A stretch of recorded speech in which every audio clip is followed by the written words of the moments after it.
Oh, I'm in darkness. I'm in darkness. You need to see my beautiful face. Yeah, there it is. Just need to lean forward a little bit, and then you can see the absolute splendiferous glory that is my face. It's so very nice, isn't it? It's so brilliant. I need to shut up about it. Hold on, let me see. I'm just gonna take a second here, guys. Sorry if you're coming in here and you're watching me do this.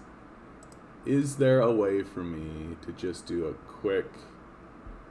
I do know that I can do this. I'm just being very, very dumb.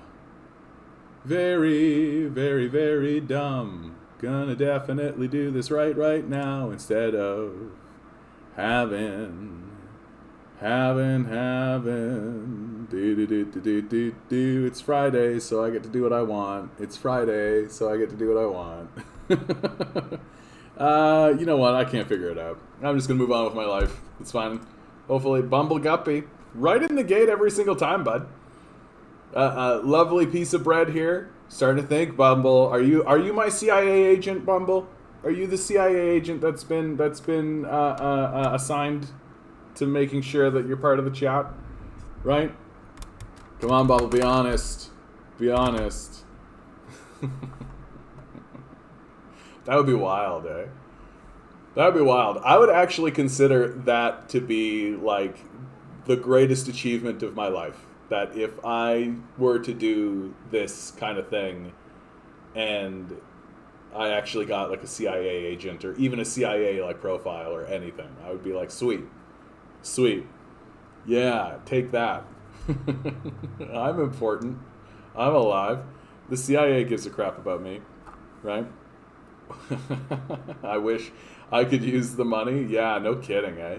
Those CIA guys are probably... Like, I think about that all the time, dude. Like, we know that the CIA is, like, monitoring people and monitoring subreddits. And we know that people get hired to troll subreddits and foment discontent within those subreddits in order to try to manufacture consent as well as control dissent. We absolutely are aware and we know that that is something that military personnel and CIA agents do. Imagine you were being paid like a CIA wage, which is like $100,000 a year. Like, it's good money. Imagine you were being paid that much in order to literally sit around and post on Reddit and just like foment discontent and all this. Like, that...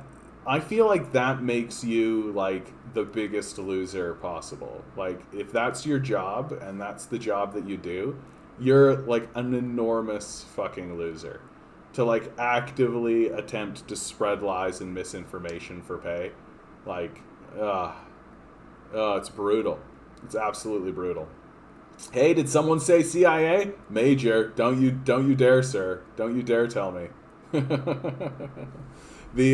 I actually had a really, really lovely conversation with someone online. A rarity, where someone was asking questions about China, and so I posted back some responses, and they were very kind and nice, and they were like, "Oh, okay, so I didn't realize this was the case," and and we had like a very nice back and forth, and they revealed through the conversation that they were quite young, and just trying to figure things out, and they were providing documents, just classic sort of stuff.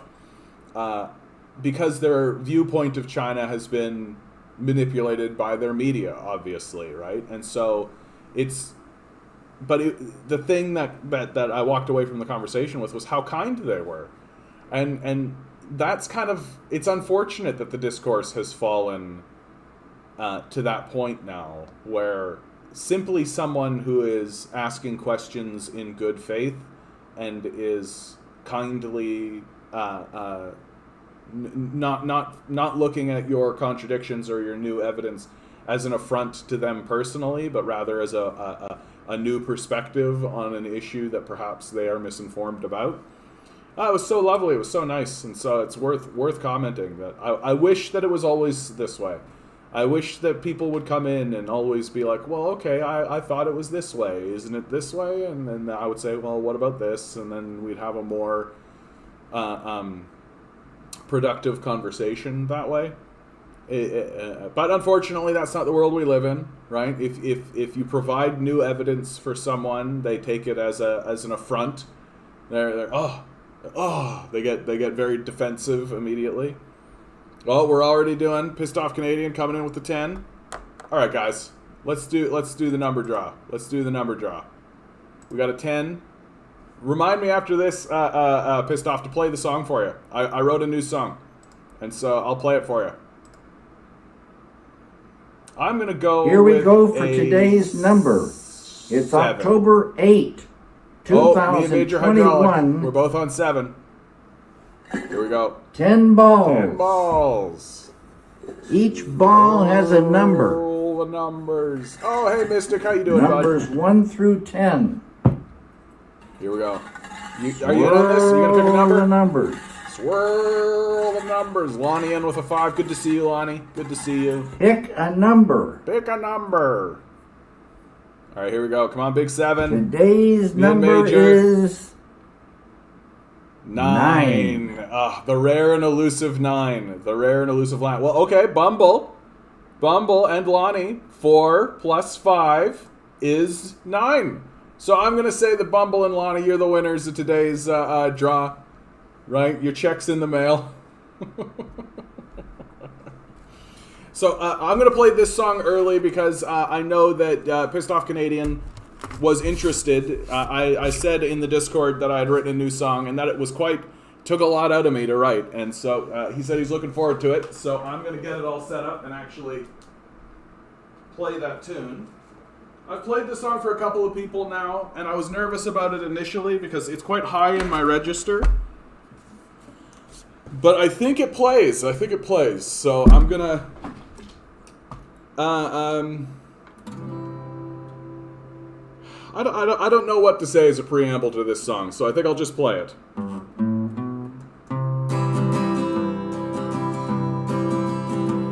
These times they are uncertain, of that there is no doubt, and nobody can tell me quite what's it all about. The heartbreak and the loneliness, the chaos and the fear will make even the strongest cry, I wish my ma was here. A young man on a battlefield fights for a rich man's gold. The bullet cracks into his spine, he knows he won't grow old. The tears they stream upon his face at once his mind is clear. The war was fought for nothing, he cries, I wish my ma was here. A lively story well in hand, a joke to soothe your soul. And should it come to arguing, she forgives and lets it go. And when I cry, she holds me tight, says it's okay, my dear. And as we face these darkened days, I wish my ma was here. And as we march into the streets, as all the righteous do, we'll raise our voices to the sky. They cannot stop the truth. And as we tear their structures down, with victory we'll cheer. We made the world a better place, and I wish my ma was here.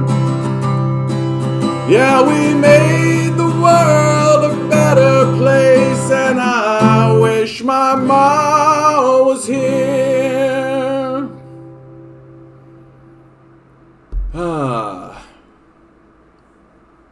Yeah, I really like that tune, man.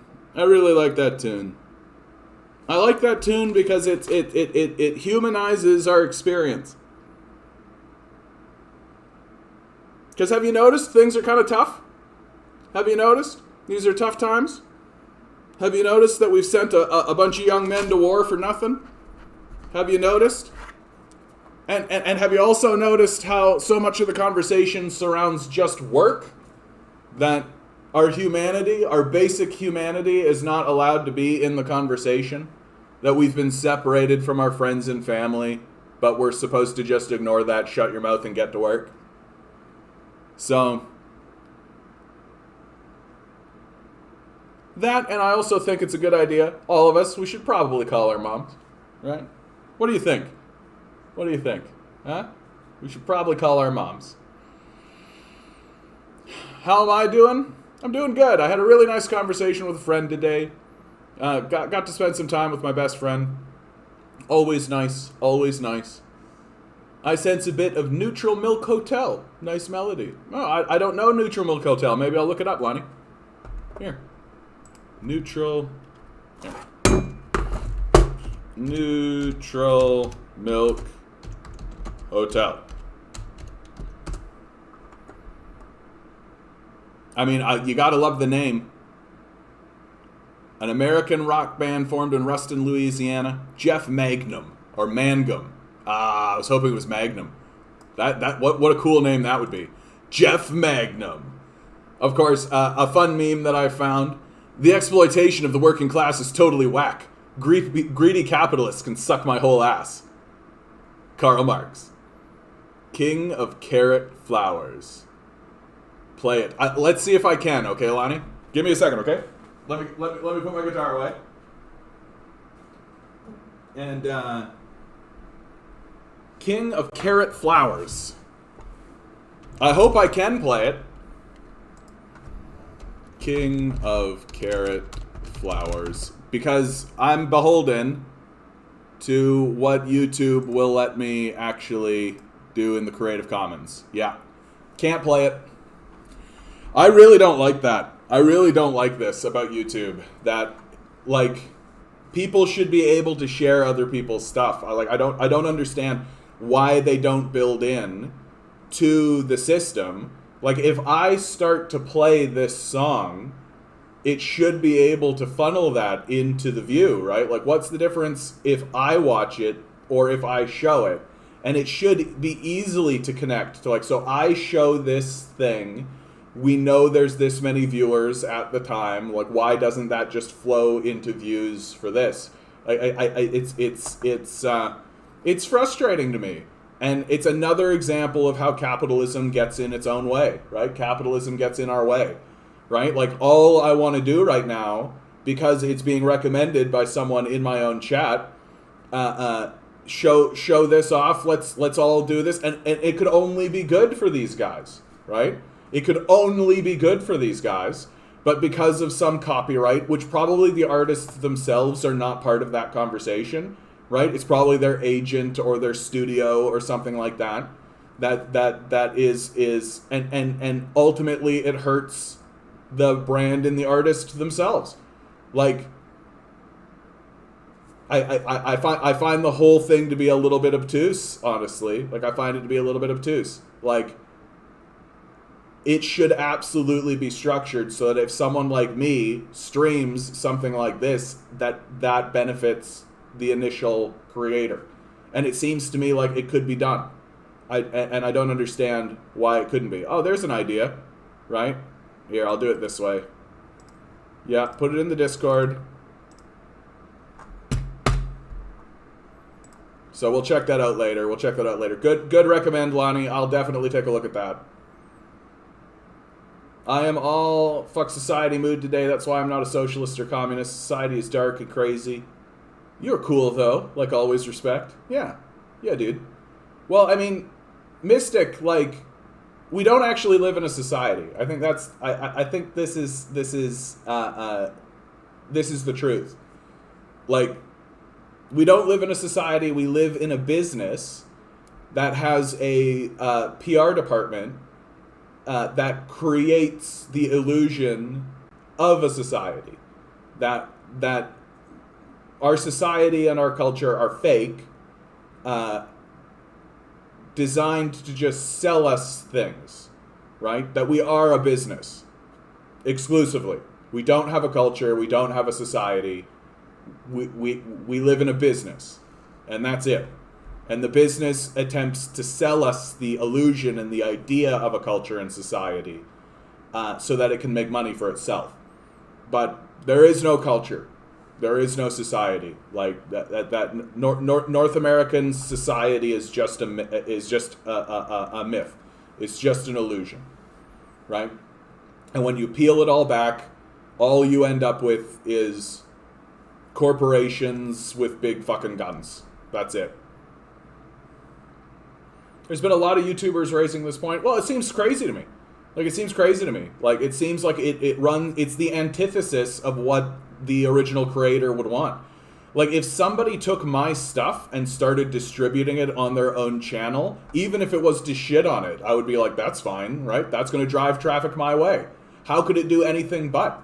Right? So now here we're in a situation where someone in my chat is saying, hey, there's these guys, you've never heard their song, all that kind of stuff. And I'm like, oh, I'm interested because someone in my chat has said it. I would love to play this.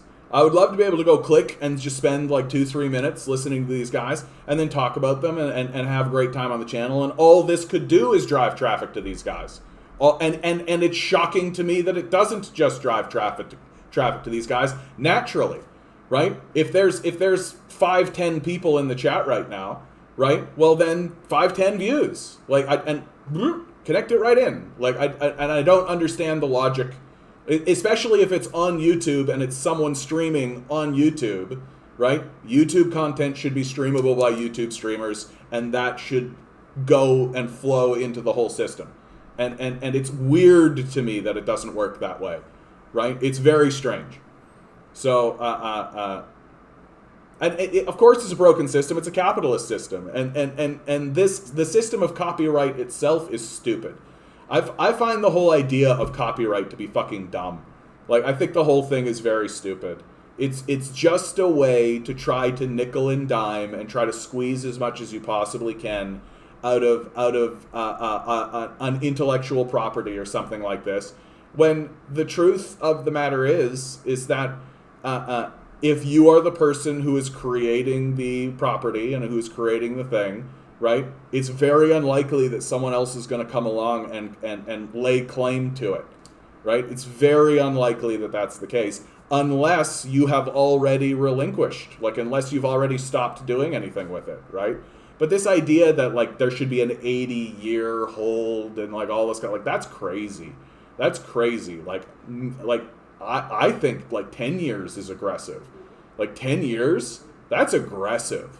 Right? Like right now it's 80 years. Like, that's beyond aggressive. Like, that's literally just, and this kind of plays into what I'm saying. Like, we don't actually have a culture. Like, we don't. Like any cultural creative kind of thing that's created ends up just being a piece of private property to sell as a business. That's it. So you can't build a culture on that. Like, you can't build a culture on that. Anyway, I'm gonna tuck this into the corner. Doop. I would love to turn this into a poster. The exploitation of the working class is totally whack. Greedy capitalists can suck my whole ass. Karl Marx. I would love that as a poster. Just hilarious. Put it, like, right over here. Oh yeah, dogs need to be out back soon. Good to see you pissed off. I'm glad you're doing well, bud. I'm glad you're settling in. It could be done programmatically. Yeah, set up to allow your vid, streamer clicks a button and all the ad revenues and behind the scenes. Totally doable. It is totally doable. And not only is it doable, I think it would be beneficial. I think it would be beneficial to the person who created the thing in the first place. It would be beneficial to the streamer. It would be beneficial to YouTube. All parties win. Like, that's the thing that makes it so frustrating, is that all parties win. Like right now, not only does the streamer lose because I can't play the thing, right? Not only does the streamer lose, but the original content creator loses, right? Like, I fundamentally could become like a DJ, right? Like, I could just be like a DJ playing other people's stuff, right? Like, radio hosts don't create their own content, right? They distribute other people's content, right? But just like imagine if they couldn't. Imagine if they couldn't distribute other people's content, which is the YouTube model, right? You can't distribute other people's content. Oh, okay. So that doesn't work, right? So I have to be a content creator almost exclusively.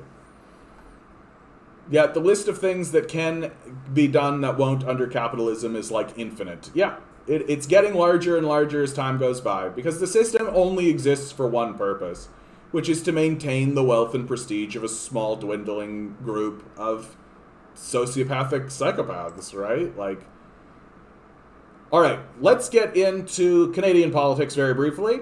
This chart right here is the reason why Jagmeet Singh is coming out and swinging really hard, okay? So this is a show of percentage of the vote, right? So Conservative, Liberal, NDP, Bloc, PPC, Green, Other. Percentage of the vote. Conservative actually got the most amount of votes in the last election, right? 33.7%. The Liberals got 32.6%. So slightly less than the Conservatives. But they walk away with 159 seats compared to the Conservatives' 119. Compare this to the NDP, sitting at 17% of the vote, and they get 25 votes, right? And so the percentage of seats, you can see the disparity here, right? Like NDP gets 17% of the vote, they end up with 7% of the seats. Liberals, 32% of the vote, 47% of the seats.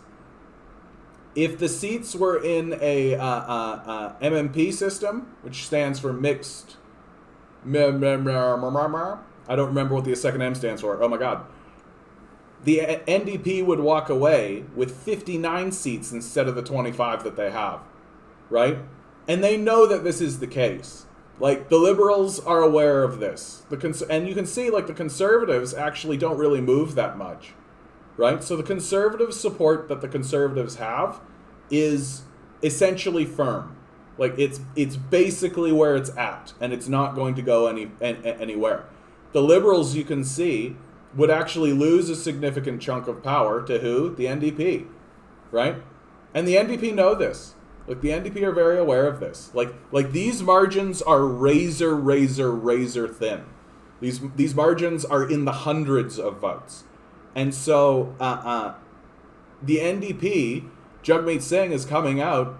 His first statement after the election is that he will withhold his vote if the Liberal budget isn't good enough for the NDP, right? And he can feel confident saying that because he knows that his party actually does have significantly more power than is being reflected in their seat count.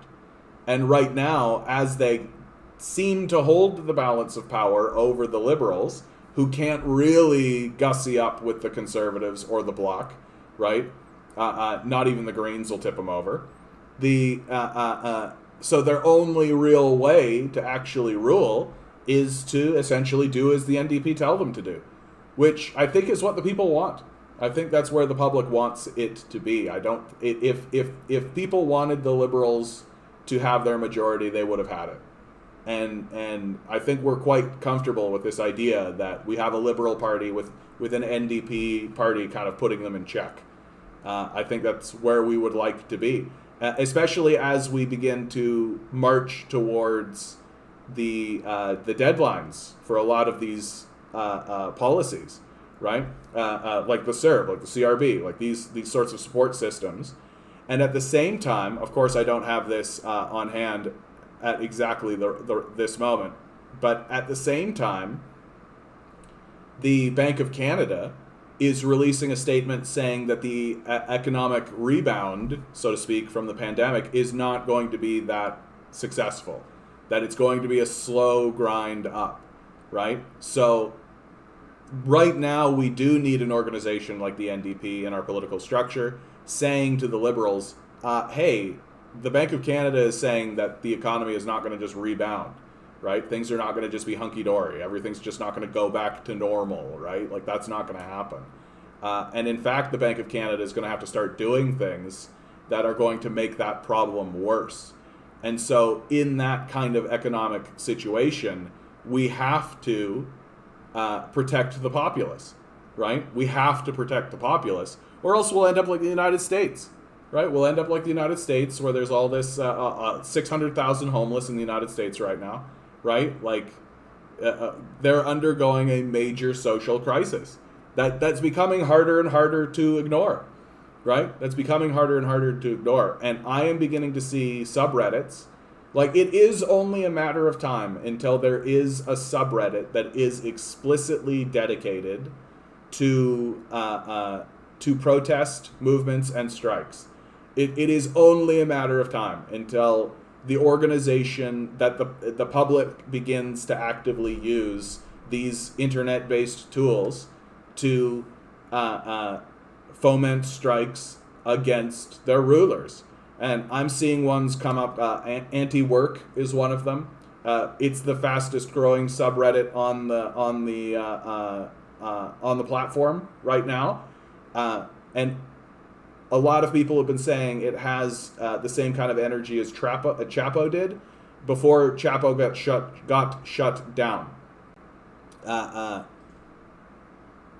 Because there are plenty of people who consider themselves like Marxists and Leninists and leftists and all this kind of stuff who don't really have a home, right? Who don't really have a home. And after the Chapo subreddit blew up, lots of people gravitated over to another site called Hexbear.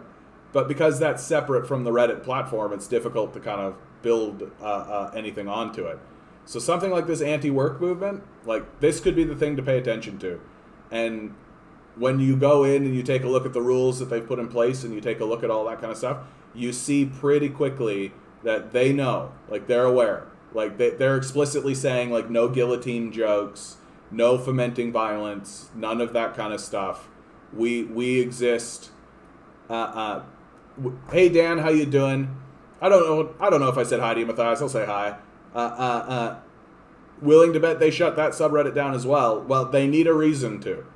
Like for Chapo, the reason was that people were using a lot of violent language. The guillotine, right? The guillotine plays into the hands of the ruling class. They can be like, oh, this is a violent movement that's coming up, so let's get rid of it.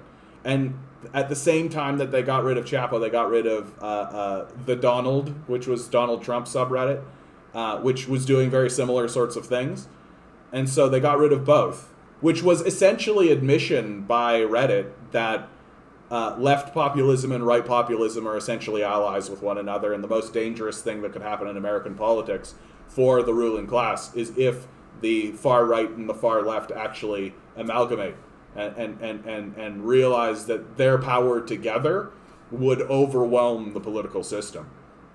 That's not going to happen for obvious reasons, right? But you can tell that they're scared. You can tell that they're scared of that. And so a subreddit like Anti-Work is also very aware that they need to make sure that violent language is not in the discourse. And we'll see. We'll see.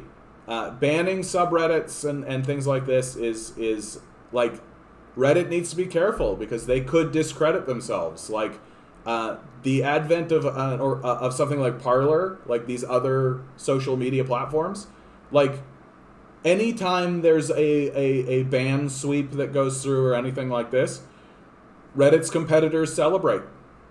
Of course they do, right? Reddit drives people away from Reddit doing that, right? And so they've got to be very careful because these sorts of platforms, like we like to pretend like Facebook is an entrenched institution that will be here forever and all like that, but that's not true. Like Facebook could just go away, right? People could just stop using it. It could just fade out, right? Like it absolutely could do that. And and the number one way to do that would be to start shutting down subreddits, right? Start shutting down subreddits that people like and enjoy, right?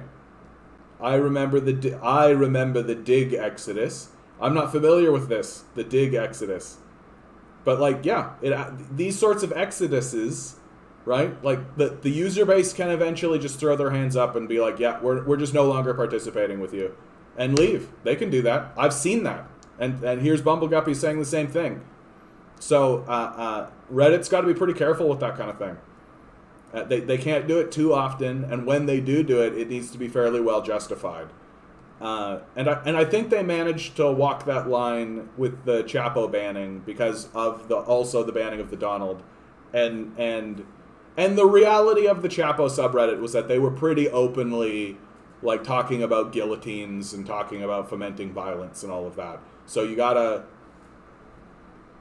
Dig was like Reddit, and they added curated sponsored user content, and everyone left. Yeah, you gotta be careful, man. Like it's.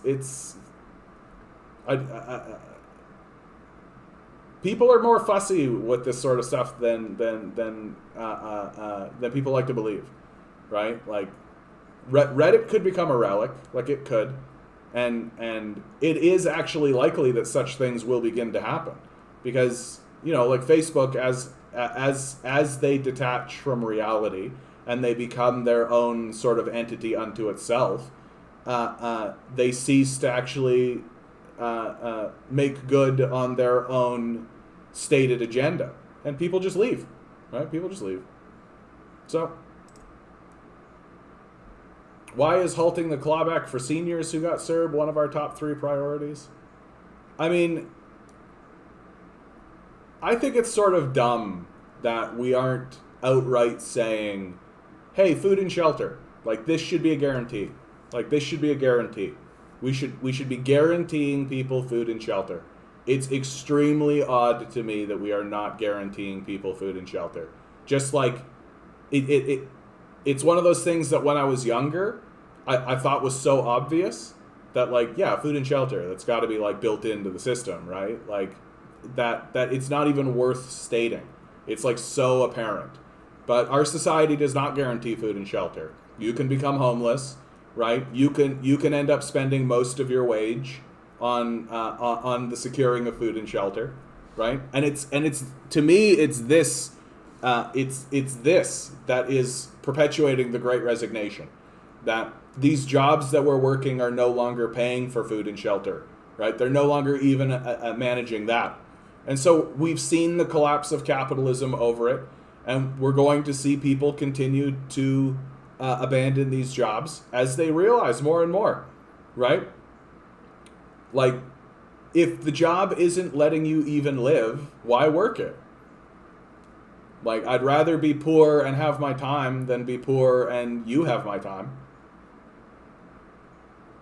Reddit knows, and their monetization is careful. They remember Dig too. Yeah, absolutely. Well, and I think it's a little bit different now because people are a little bit used to it. Like, they're used to people monetizing stuff. They're used to that now. Whereas, like, back in the days of something like Dig, like, the internet still had kind of a Wild West, like, free share, right? There was this entire movement of, like, openness on the internet where everything was free and open and shared and all of this. And that was like a significant movement that occurred on the internet for a period of time. And so in the midst of that, an organization comes in and then starts to monetize people. Yeah, I can see how they got abandoned pretty quickly. Anyone remember ICQ? I remember ICQ. That's early days, dude. That's straight up just like chat room. Like, that's early days. Like, oh man, ICQ. Jeez Louise. Like, that's going back to like dial-up modems and stuff.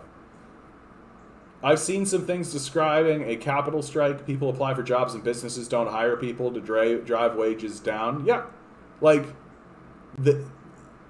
these places aren't actually serious in their hiring, right? Like, they either want a slave or they want no one. That's where they're at. And the society has become so sociopathic and so disconnected from reality that that these business owners who don't actually even work the job, right? Like, the business owners don't even go to the places where the job is being done any longer, right? They literally have like an HR department. They've got somebody who is managing the establishment, and they've laid out the terms. Find someone, these are the terms I'm willing to hire for, all this. And the manager themselves is probably sitting there being like, dude, no one's going to bite on this. Like, no one's going to bite on this, right? And so you end up calling a bunch of people. You have you have like a couple of interviews where you offer the job, and people say, "What? No, like this isn't even the job that was advertised," right? They would rather go bankrupt than flip their own burgers. Exactly. Because ultimately they're not in dire straits, right? Ultimately they don't rely on this job. That like if the job were, if they had to like close up the business, oh well, right? Like they'll sell those assets, you know, and then they'll live off of the millions of dollars that they have made selling those assets, right? Like and the game is so rigged now, and the system of capital so calcified, like the joints are like, it's rigor mortis, like everything, the body is dead and it's calcified, and basically these capitalists are just going to sell their shit and take the money and run. But like the low level business owners, and the ones who want to actually continue participating in the game of capitalism such that it exists, you know, they are actually raising their wages. A place like McDonald's, for example, is actually raising its wages, but it's an entrenched battle to actually get it to happen. And I keep telling people, man, like just fucking get out of these jobs. Like just get out of them. Yeah, labor versus capital again and again. I hate capitalism, which again is like the number one reason why it fails. Because a house divided against itself cannot stand. That if the only way to actually get anything done is to constantly go to war about it, like, and that's structural, that's structurally built in, you don't really have a system. Like, you don't really have a society, right? Like, one would assume that the base level of what makes a society is that the rules exist for the benefit of all, right? Like, that to me is like the basis of what makes a society, that the rules exist for the benefit of all. And if you don't have that going on, then you don't have a society, right? You don't have a culture, right? You just have a business. Like, and the goal of a business is exclusively to make money for their shareholders. That's it. And once the enterprise no longer makes money for its owners, they just shut it down and lay everybody off. And they don't care if you go starve in the street. They don't give a fuck. It's not personal. It's just business, right? And if it's not personal, then it's not a society. And it's just like, and I feel like this flows into the conversation surrounding China, right? Like, China is a society, right? They are a 4,000-year-old civilization that is built on the premise that should there be laws, they should exist for the benefit of all. And this is the reason why China is on the ascension and the United States is on the decline. Here's the scary story. So last Saturday, South China Sea, U.S. submarine collides with unknown object. Now, this article actually does a really, really good job of going through the circumstances of the tensions that exist in the region, right? The incident happened amid rising tensions in the region. The U.S. Navy said the extent of damage was still being assessed. The statement did not give details where the incident took place, the number of people hurt. According to the AP, the officials say the object of the USS Connecticut collided with was not another submarine. One of the officials quoted by the agency said it would have been sunken vessel or container or other uncharted object. One of the interesting things about this very conversation is the Chinese have broken through U.S. sonar technology before. That they have revealed vessels very close to United States vessels, and the U.S. didn't know that they were there, right? Submarines. And so it seems to me like China's general strategy moving forward is to try to break through and create stealth technology. And they have been successful in that in the past, where they have created ships that actually do get over and get through American sonar technology. Now, the Americans, of course, have changed their technology and all of this, so who knows how successful that's being. But that was a very significant moment that happened probably back in 2013, where the Chinese, like, literally, like, there were American boats, and the Chinese just lifted a submarine between the boats, and they didn't know the submarine was there, right? They hadn't detected it. So the Chinese literally being like, hey, bud, fuck with us. And if that's the kind of stuff that the Chinese are doing, then the Americans, like, they are biting off more than they can chew. Like, they are biting off more than they can chew. And why is the South China Sea so contentious, right?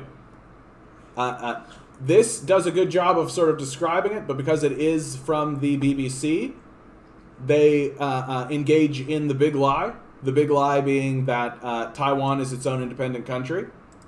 The Philippines, Brunei, Malaysia, Taiwan, and Vietnam have all been disputing China's claim to almost all of the sea for decades, but tensions steadily increased in recent years. Now, this is true, that like these countries are in negotiation with one another for who has what claim over what, but that's not much different than like what always happens when you're negotiating with your neighbors, right? So the idea that this is like tensions, or that there's like China is not preventing Vietnam from sending trade boats around and doing trade. It's not preventing Thailand or Laos or Malaysia or the Philippines or any. It's not preventing any of that, right? That these countries, the concern that they have is warranted, of course, because I mean China's big, right, and it has a lot of influence, and it probably is sending a lot more trade through this region than like the Philippines are, and so the Philippines are concerned that they're just going to be overwhelmed. That makes sense, but this, like for example, meanwhile, the U.S. National Security Advisor Jake Sullivan told the BBC he was deeply concerned about actions that undermine peace across the Taiwan Strait, which separates Taiwan and China. He was speaking after China sent a record number of military jets into Taiwan's air defense zone for the fourth day running. So you see how they talk, right? You see they're talking as though Taiwan is not its own, is not a province of China, right? It's never declared its independence. I would love to see somebody show me a document that shows them declaring their independence. And the idea that China isn't going to send like ships and things like they've got major cities here too, right? Like, of course they're going to send military vessels through here. Of course they're going to assert their control of the region that is theirs, right? And what's kind of scary about this moment, like these sorts of moments where like the U.S. Marine collides with an object, like political powers can take those sorts of stories and start to run with them, right? And start to just be like, oh, the Chinese are attacking us with stealth tactics, and we've got to get in there and stop their WMDs and all this crazy shit, right? So a tense moment, certainly. Boom. I don't think much will come of it, thankfully, because this happened on Saturday. So it's been about a week, right? That's enough time. Like we'll see, but hopefully it just fades away. Thousands take to streets as indefinite strike hits South Africa's engineering sector. The strike is being led by the National Union of Metalworkers of South Africa. The refusal by employers to address the demands for a wage hike is being seen as a betrayal by the workers who have forgone last year's wage hike to cushion the industry during the COVID-induced lockdown. So, South Africa, recognizing and realizing what has to actually be done if you want to actually see change, if you want to actually do something, and if you actually want to build a society, you do it through strikes. You do it through mobilizing against the owners. because the owners will lie to you. They will lie to you, and they will do everything they can to ensure that they get all of the money and that you get none of the money, and that they do none of the work and that you do all of the work. That's the goal, right? That's the agenda. And the way to stop this from happening, right? The way to confront this is to gather a whole bunch of people and take to the streets about it. Like there's and here in North America, I say it over and over again, right? There's nothing left. Like there's nothing left.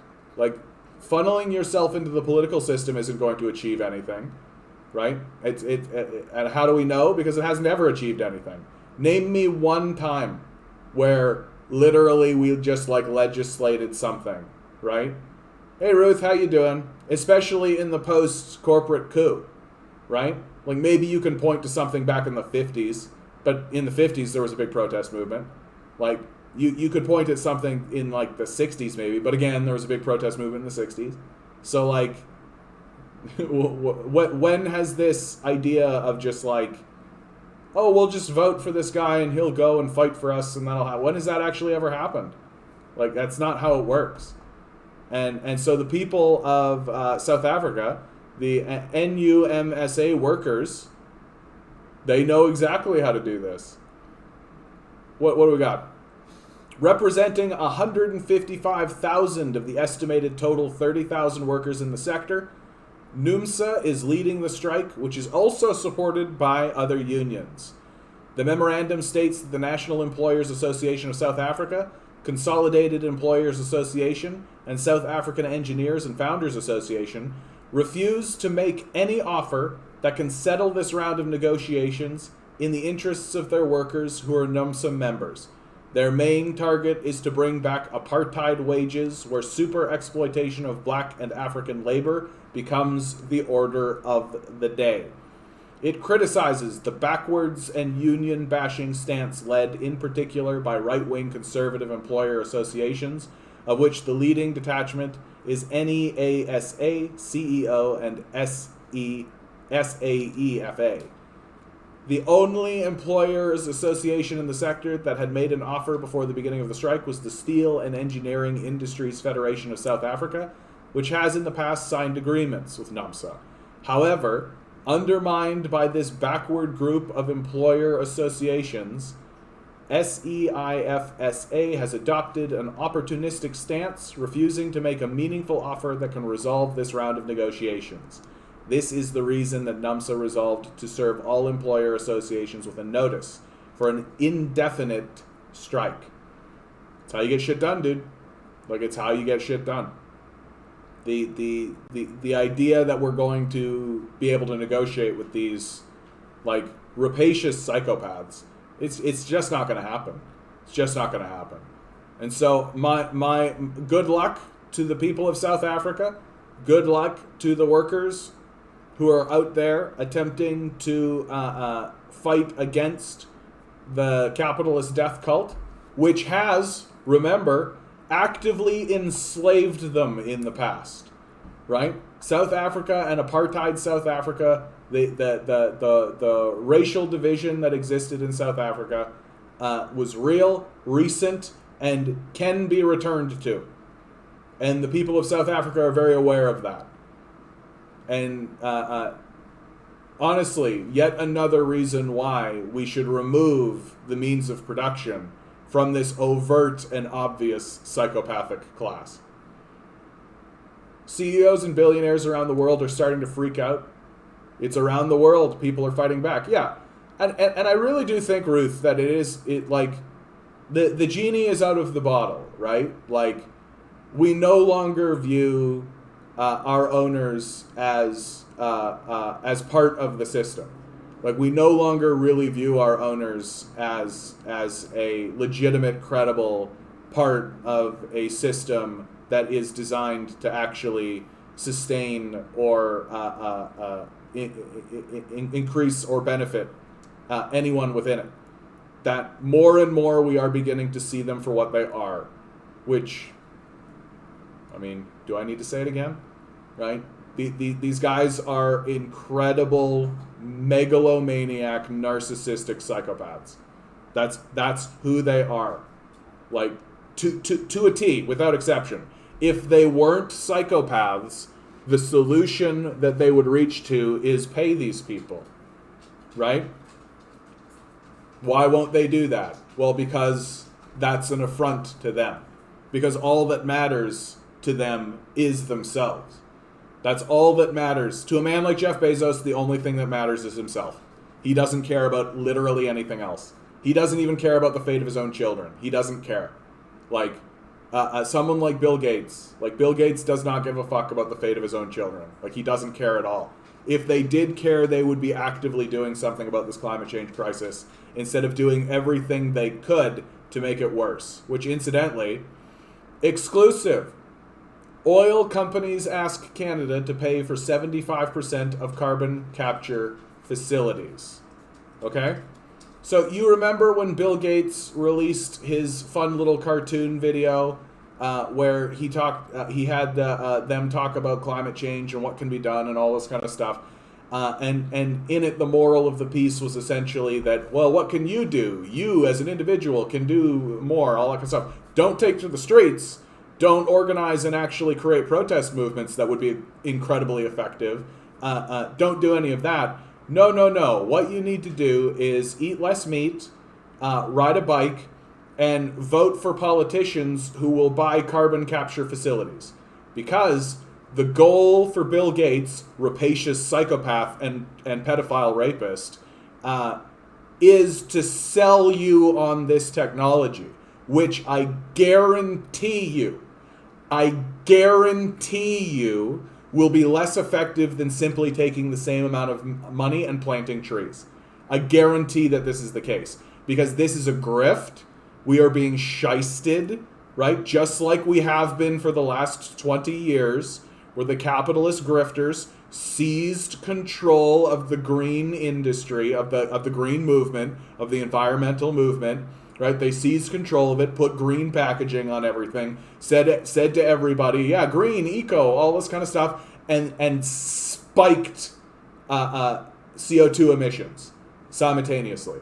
So these psychopaths took the messaging of environmentalism, co-opted it in order to sell us on the idea of environmentalism while simultaneously jacking the amount of emissions that they were doing, and then simultaneously funding projects of denial that it was even happening in the first place. So what they're doing here is a method to get you, the average citizen, to buy snake oils from them. That's what this is. So you'll go, oh yeah, carbon capture, we're going to do that, absolutely. Sounds like a good idea. Let's funnel all that money to Bill Gates. Yeah, that'll solve the problem. When the reality is that the actual way to solve this problem is to simply stop emitting pollution. Is to simply stop. Grab the lever, pull it down, story over, right? Like, we should be nationalizing these companies. I mean, you guys know me. We should be nationalizing these companies. We should be arresting these CEOs and the politicians who worked with them. We should be putting them on trial for crimes against humanity. And we should punish them according to the crime of attempting to murder the human race. This is where we are. This is where we're at right now with this. And while these guys are actively attempting to murder the human race, they will sell us meaningless, worthless products that do a worse job than simply reducing pollution or planting trees would. And these carbon capture facilities, like, they're not going to be tested. That none of this is actually going to work, right? Because it's never worked. Because it's never worked. Why would we believe them now? Like, who actually believes these guys, right? And if you do, you better start thinking your life through a little bit, I think. Like, oil and gas companies have asked the Canadian government to design a tax credit to pay for 75% of the cost to build carbon capture facilities that will curb greenhouse gas emissions the country's main energy industry group said on Thursday. Or we could nationalize the industry, tax away your wealth because you're worthless psychopaths, and then use that money to do something worthwhile, right? Like these carbon capture facilities are a grift, and we should talk about them as a grift. Like, it's obviously snake oil. The Canadian Association of Petroleum Producers made the request in August to the Department of Finance, just before the federal election campaign, setting the tax credit at a level high enough to provide an economic return. Oh yeah, so they're going to not only take money to buy these worthless things that are going to do a worse job than simply reducing emissions, but we're also, of course, we've got to take a bonus for ourselves, right? Like, we've got to take a cut for ourselves, right? That's what they say. That's what they mean when they say it's got to provide an economic return. The parasite needs to be fed too. Carbon capture facilities are expected to be a key part of global efforts to contain emissions from fossil fuel production. Of course it's expected to be a key part because the grifters are selling us on a technology that won't work. Canada is the world's fourth largest oil producer and has set a goal of generating net zero emissions by 2050. 100% is not going to happen. 100% is not going to happen. We're nowhere even near it.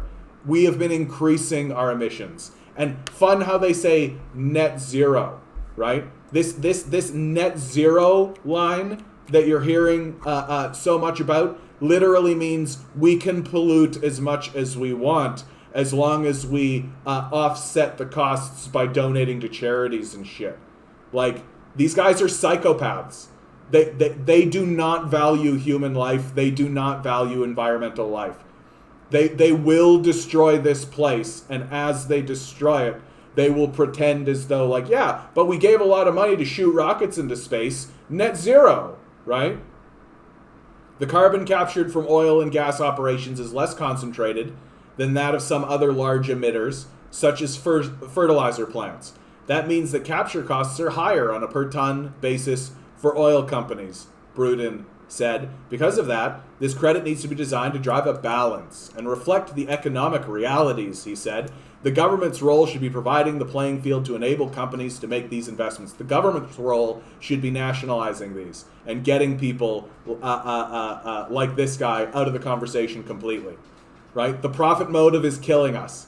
It's actively murdering us. And men like this will walk away to the bank as we die. Like, they don't care about us, and I don't know why we're pretending any other thing is happening. Prime Minister Justin Trudeau's Liberal government began industry consultations in June on the makeup of its proposed carbon capture investment tax credit before the national election last month, because Trudeau is in bed with these guys, right? Trudeau works closer to the oil industry than the Harper government does. Like, really, really think about that. Like, think about how much ire and disgust and disgrace we sent towards Stephen Harper's Conservatives. Think about how much shit we piled on Stephen Harper's Conservatives and how convinced everyone was that Stephen Harper was a disaster for the environment. Think about how that pushed him out of office so that we elected a guy who actively works closer with the fossil fuel industry than Stephen Harper does, who bought a pipeline, for Christ's sake.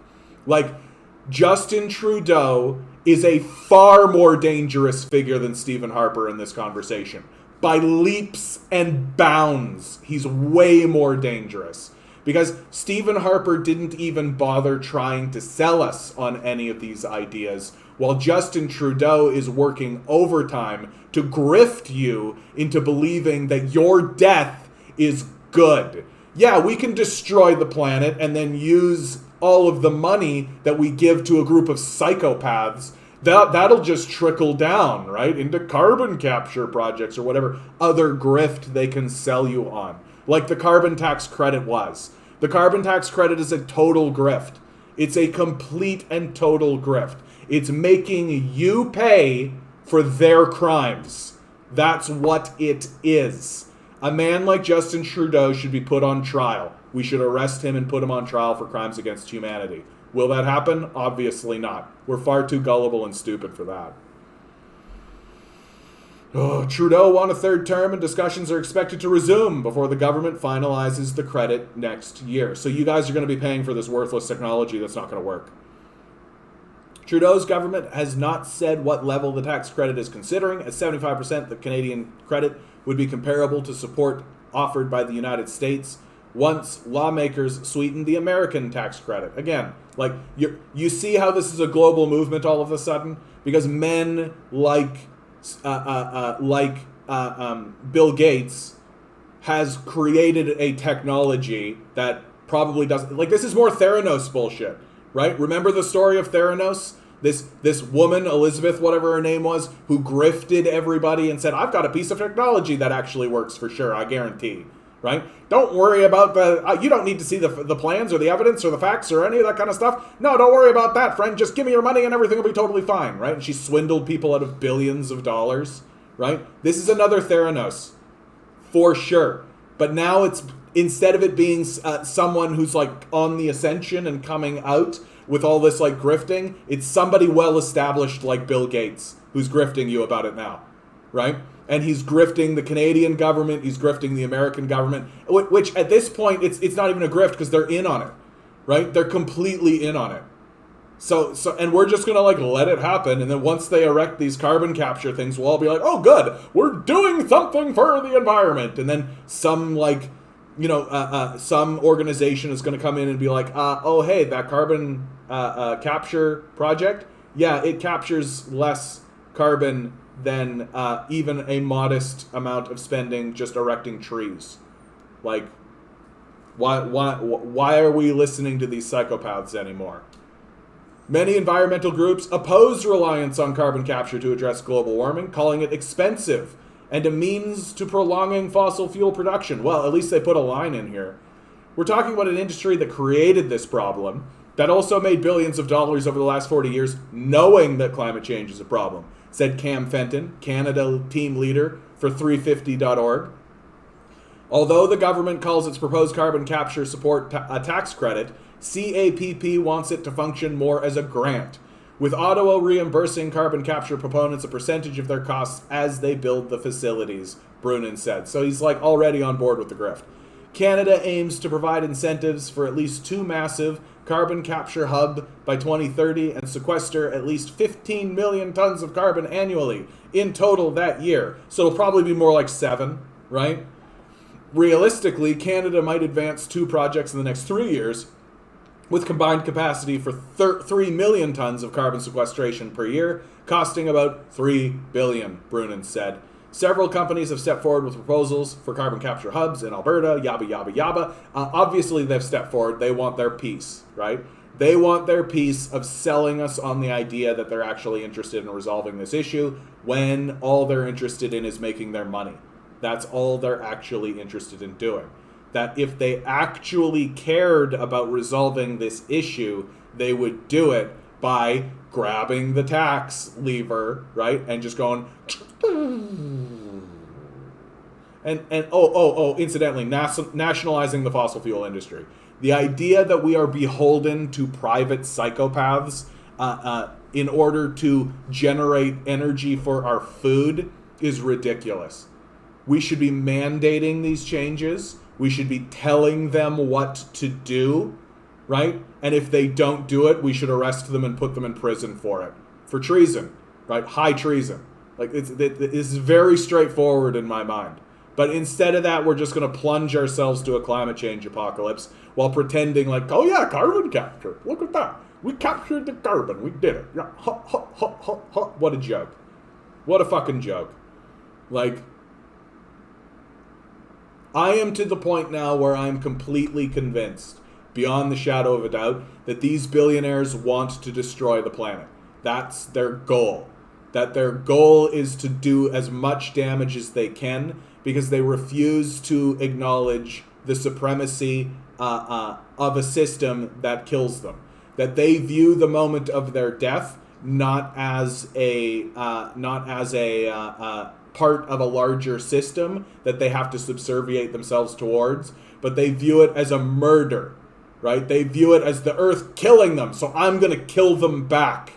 And if it murders millions of people, they don't give a shit about that at all because they're so psychopathic and so narcissistic that the only thing that matters to them is them, right? And if they're going to die, they're going to take everything out with them. That's 100% in my view what is happening. These people need to be confronted, arrested, put on trial, and punished in exactly the manner you expect to punish someone for attempting to murder the human race. Full stop. CEOs and billionaires around the world are starting to freak out. It's neoliberalism exploits global markets, so now it's falling apart, and at the same time, even worse than in the past. Yeah. Hey, Islam, how you doing, bud? Fameda? Am I pronouncing that correctly? Completely agree. Yeah, bud. Like, because it's becoming obvious, right? Like, it is becoming obvious that the only people who are standing up and disagreeing with this stuff are people who are literally saying, like, COVID doesn't exist, right? That oh yeah, no, we're just individuals, like that kind of kooky, crazy, far right crowd. But like, I'm yet to see somebody stand up with like a reasonable, even pretending to be reasonable, saying like, oh yeah, we can just legislate this, like everybody's cooperating. Like, yikes. Trudeau should bring the bill and get his money back for the pipeline. Yeah. Good luck on that. Trudeau works for these guys. Like, it's really obvious that he works for these guys. Like, he has been more effective. He has been a more effective ally for the fossil fuel industry than the Harper government was. Like, by a lot. Like, by a lot. It's a significant difference. Like, Harper wasn't like an environmentalist. He didn't like do things to benefit the environmental movement, but he didn't do things to actively work against the environmental movement as well, right? He didn't buy pipelines. He didn't erect this like fake carbon tax thing that actually doesn't work, right? Like he didn't try to obfuscate his position. He was very open and honest about what his position was, and Justin Trudeau has been far more damaging in my perspective. Because it's taken us a long time to realize that Trudeau is part of the grift. It's taken us, and it is still taking us a long time to realize that these liberals are part of the grift. That they're not interested in resolving the climate change issue.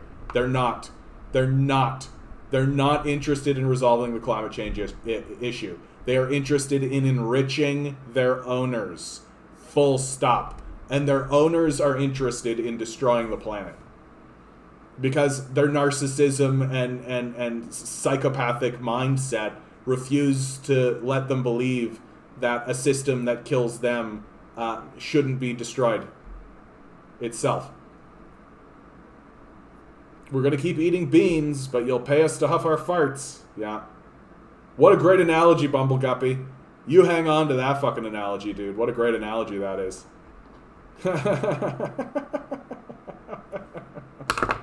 All right, it's time to play some songs. Let's play the tune. You know what? I'm gonna save Antarctica for a little bit. I'm gonna play some of my other stuff. It's Friday, so I get to do what I want. Friday, gotta get down on Friday, partying, yeah.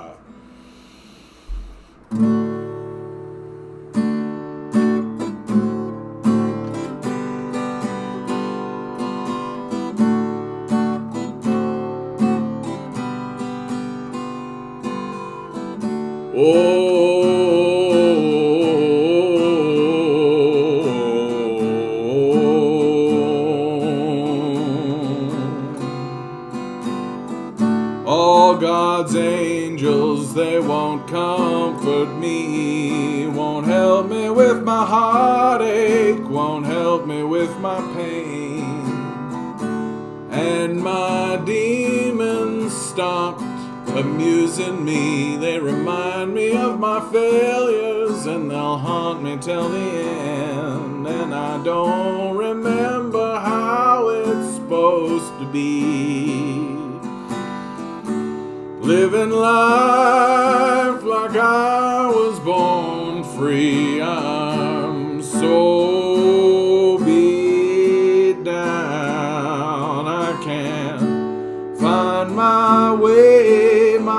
up off the ground. And what's a man supposed to do?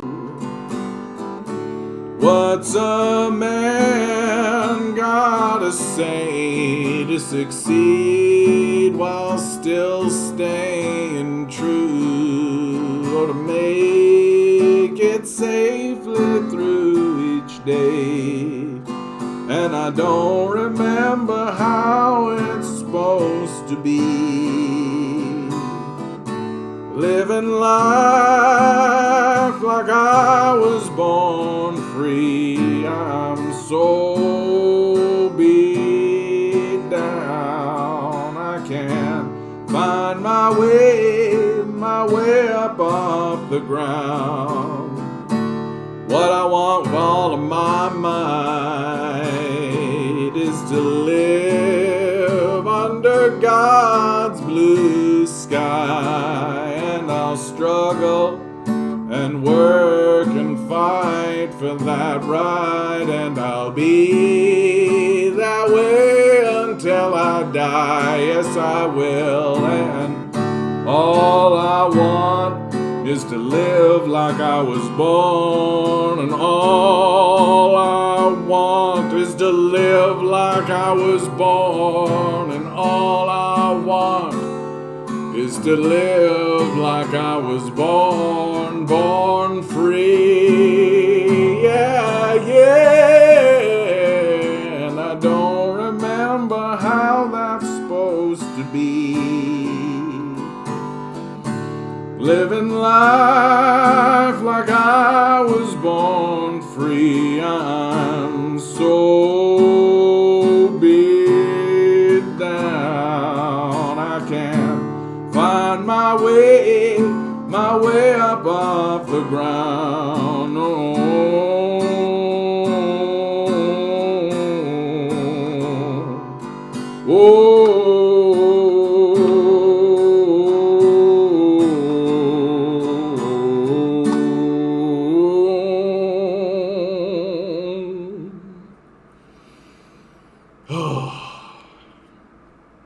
That song comes with a great deal of catharsis, man. That song really expels the demon, I gotta tell you.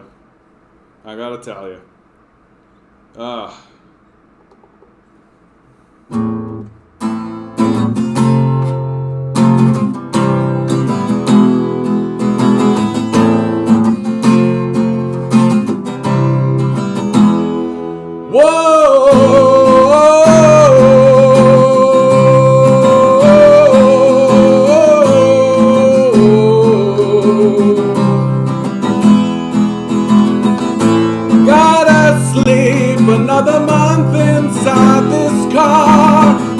The wage they pay me with don't get me very far.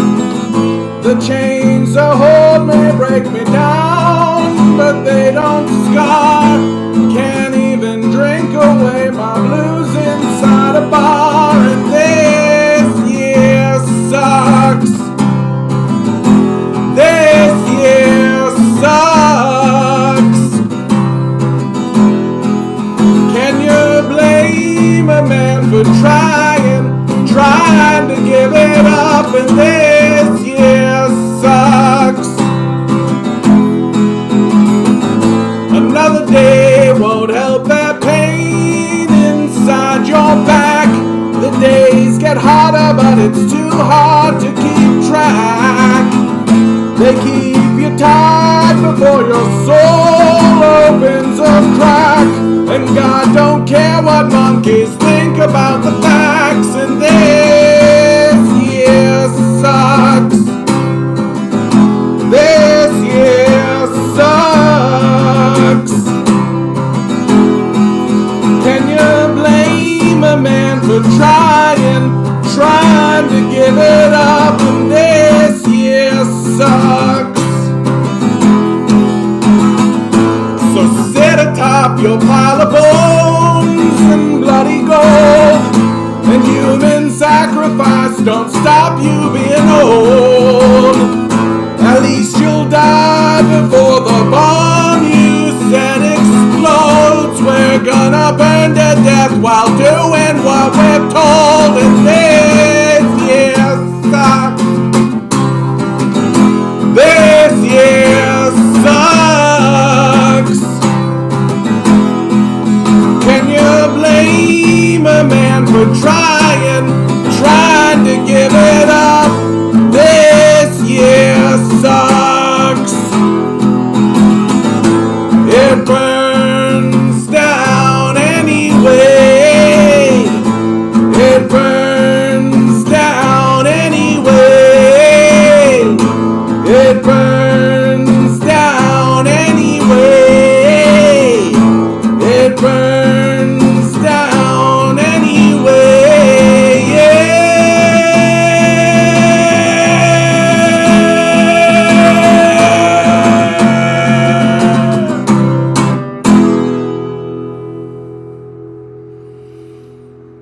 You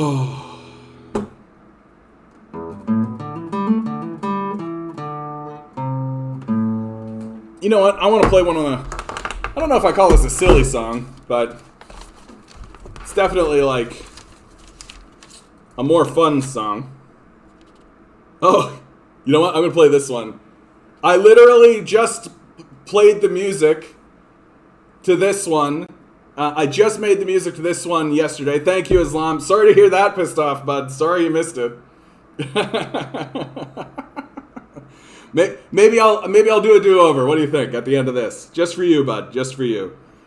I just wrote the music for this, so forgive me if it's a bit stumbly, okay? Let's see if I can do it.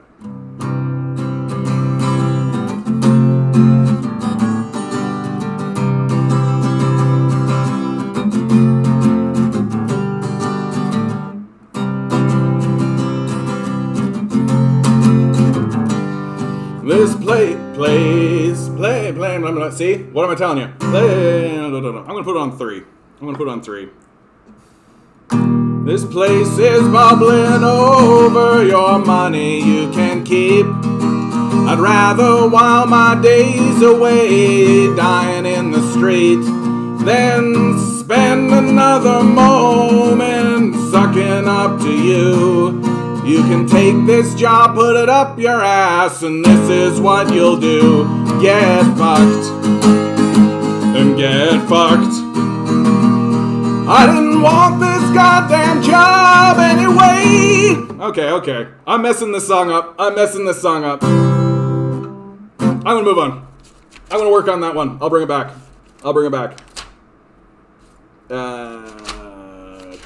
What do we got? It's Friday, guys. I can do whatever I want. Haha.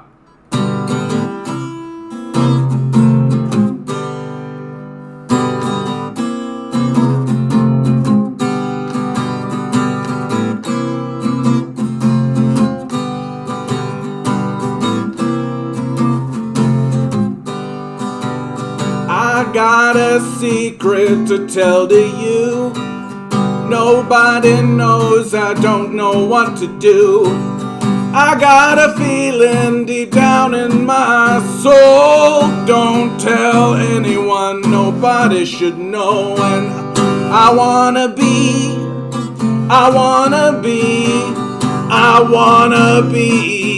super slutty. I wanna be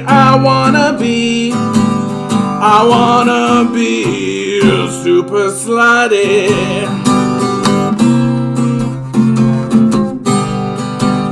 Stand up straight with those shoulders back.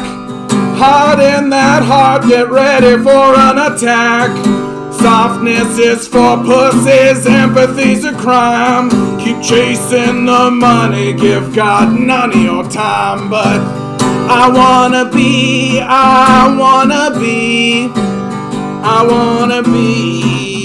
super slutty. I just wanna be super slutty.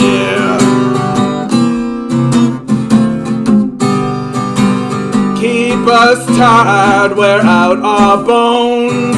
Plunge that needle deep, don't leave us alone. Kings give up empires for one night of bliss. Why on God's green earth do we put up with this? And I wanna be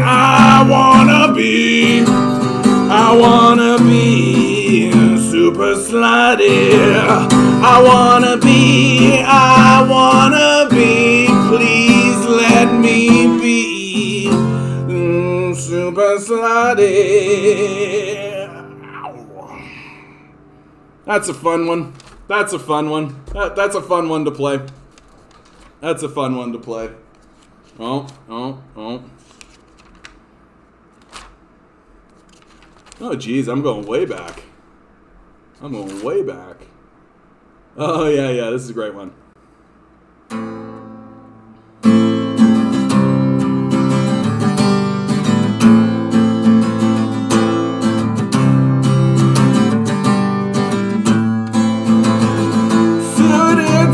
narcos sold a package of lies, spun their stories and promised the skies.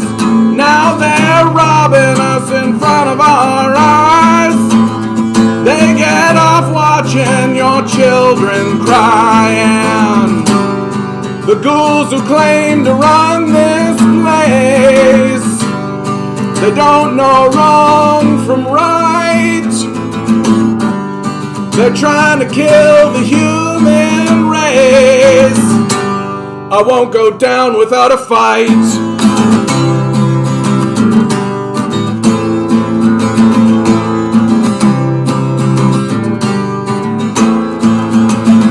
Raise the banners, take up the cause.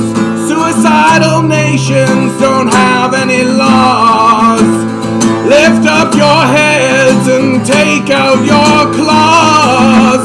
Watch what happens when your apathy thaws. 'Cause the ghouls who claim to run this place, they don't know wrong from right. They're trying to kill the human race. I won't go down without a fight.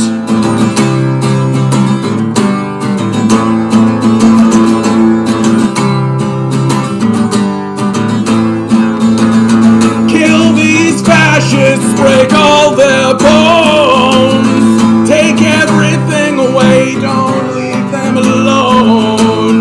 Bury them beneath mountains of stone. Their evil we won't forgive or condone. And the ghouls who claim to run this place, they don't know wrong from right. They're trying to kill the human race. I won't go down without a fight. Won't go down without a fight.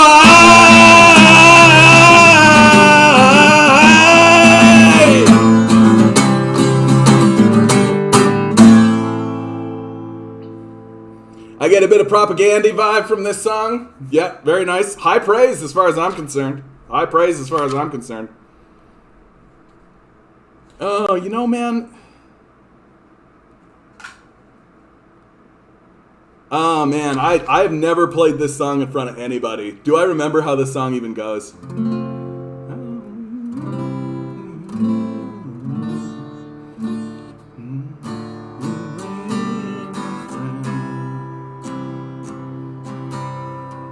So this is going to be a catastrophe, I can already tell. But you know what? Let's go. We've done with dreaming of what life could have been. We've kept our heads buried in the sand. Say what? No. See, I told you. We never made a sin. Now that it's over, we never made a scene. Of course, our leaders have it in hand. How will you witness the end of the world? I hope you'll bring a friend.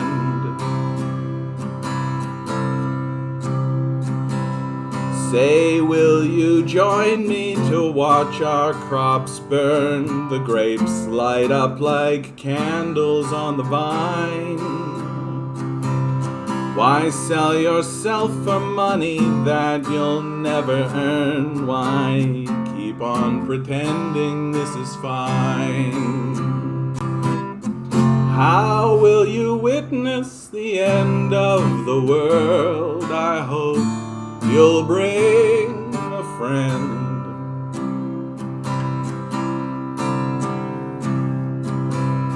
Shed no tears for our collective fate. Just live for what today might bring.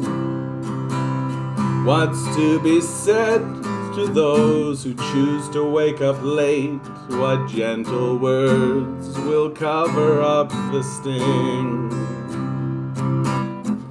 How will you witness the end of the world? I hope you'll bring a friend. Nah.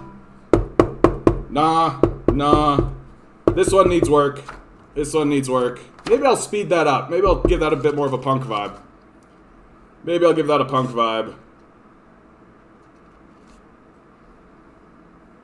Oh, man. Do I remember this one? I hope you guys are having a good time. This is Friday, man. Friday. Gotta get down on Friday. Oh, yeah, I forgot about this one. Oh, what happened to Lytton?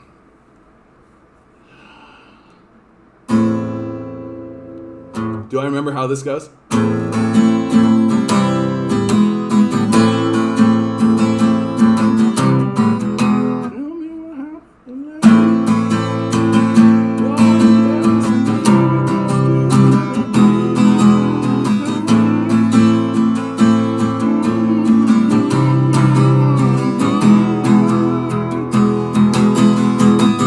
Harvest the bones from your loved ones' graves. Brew up the dark elixir. Pour out their souls to infernal machines. Burn in their souls to go quicker. Tell me what happened to Lytton. You're embarrassing me with your stupidity. Tell me what happened to Lytton. I'm not gonna get burned down quietly.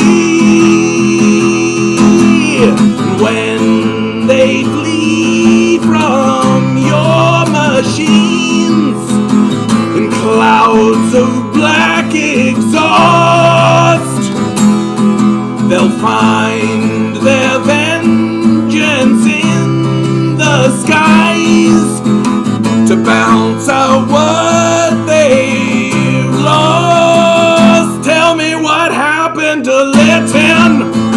You're embarrassing me with your stupidity. What happened to Lytton?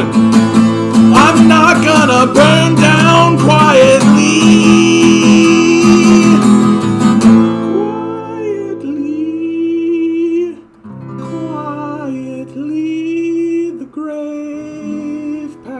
Time so silently. Why wake us up from our peaceful sleep? We'll see you join us in the deep. What happened to Lytton? You're embarrassing me with your stupidity. What happened to Lytton? I'm not gonna burn down quietly. What happened to Lytton? You're embarrassing me with your stupidity. What happened to Lytton? I'm not gonna burn down quietly. I like that. Those are good bones. That song needs to get worked on, though. That needs a work on.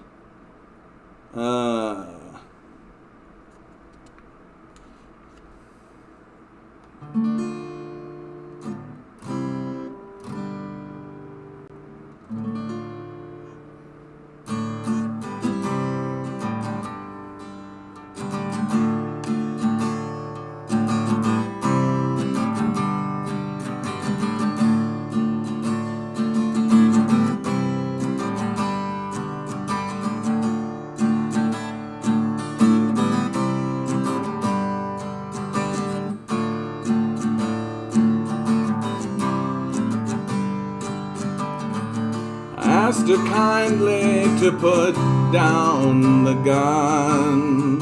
You don't need to hurt anyone. The world's too hot, the people are too cold. I'm not gonna bother getting old. My work turns to bombs, my life's a lie. No one will notice if another girl dies, and doesn't need to be this way. Doesn't need to be this way. Doesn't need to be this way. Doesn't need to be this way. Christ collapses in an olive grove, prays with blood to his God above. Please, my Father, find another way. Please don't take my life away. The humans know not what they do. Must I die before they'll see the truth? Doesn't need to be this way. Doesn't need to be this way. Doesn't need to be this way. Doesn't need to be this way. The sun will burn us from this earth. It cares less than God what you're worth. Cling to delusions while your children die. We won't bother answering when you cry. God forgive us for what you've done, but we'll curse you when we're gone. And it doesn't need to be this way. Doesn't need to be this way. Man, it's always unfortunate that people come in. Oh, you like that one, Major? You like that one? Oh, that's good, bud. Yeah, that's good. Thank you for that. Man, people don't have anything better to do with their time, eh? Like, how embarrassing for these people.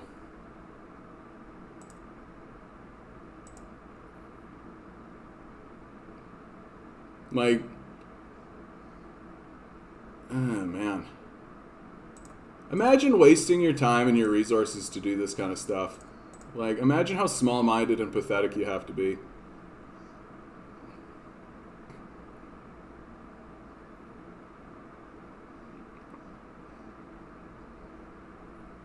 Alright. Well, that seemed to come and go. You like that one, Major? Okay, buddy, I'm going to work on this one a little bit more. Because it does have kind of like a chill vibe, but it lays out some...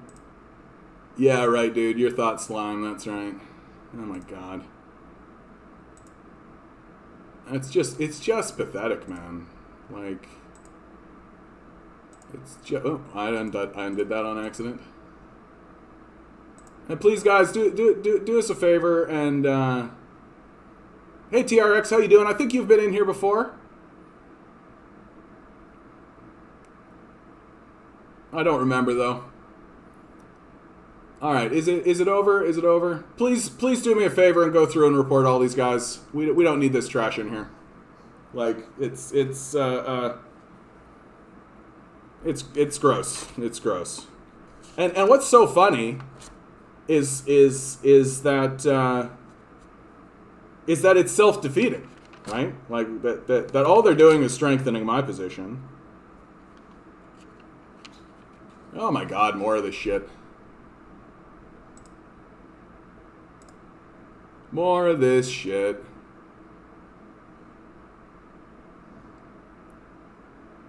Yeah, you're Marxist-Leninist. How wonderful. Glad to hear it, TRX. These trolls have showed up all over YouTube and harassing so many YouTubers. Yeah, I mean, that's just the internet for you. In the end, it's probably just one loser, right? Like, it's probably just one loser who has bots, right? Has a bunch of different accounts, right? Just goes around. It's Like that's the problem is that one total loser can go in and cause problems for everybody else. That really is. My fetish is rich people not getting what they want. You complain about climate change, but you're emitting CO2 just by talking about it. Take that, you anti-Western, postmodern, neo-Luxemburgist cultural Marxist. Oh, and then I just I just fade away like a Thanos snap, just like, ugh, oh my god, really, man? Just more of it, just more of this. Come on, man. Trying to just have some chill music time, dude. Like I don't understand why people feel the need. Like, why feel the need? Imagine this.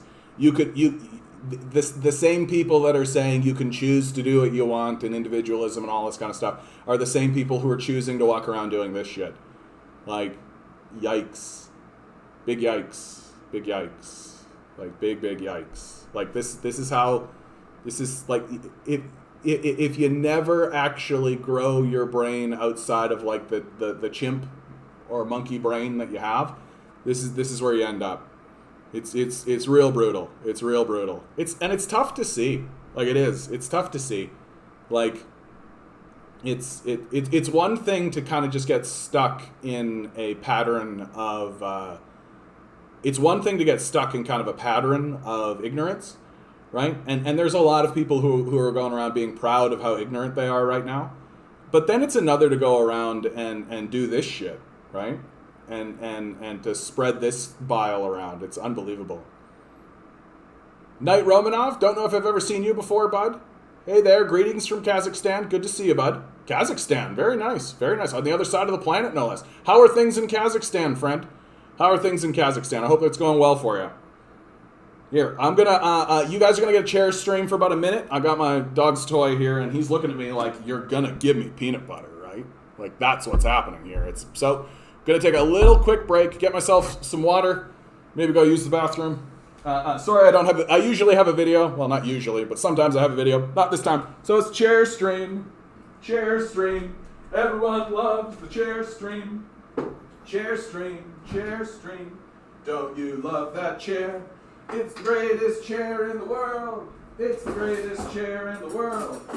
Who doesn't love to stare at the chair, stare at the chair, stare at the chair, stare at the chair, stare at the chair. I hope my stupid little song is keeping you entertained while I get peanut butter for my little pug, who is the cutest little guy in the world. He's the cutest little dog you will ever see. He's cuter than you, and he's cuter than me. Well, how could it be that there would be such a little dog that is cuter than me? Here's a fun little poem. All right, buddy. You gotta give the people a little bit of a show here, though. Okay? You gotta give the people a little bit of a show. Come here. Come. Sit. High five. High five. Ah. All right, buddy. Come along. Here you go. What's this? There you go. Oh. It's all right. Things are going well before the pandemic hit, but we're recovering slowly. I'm glad to hear that, bud. I'm glad to hear that.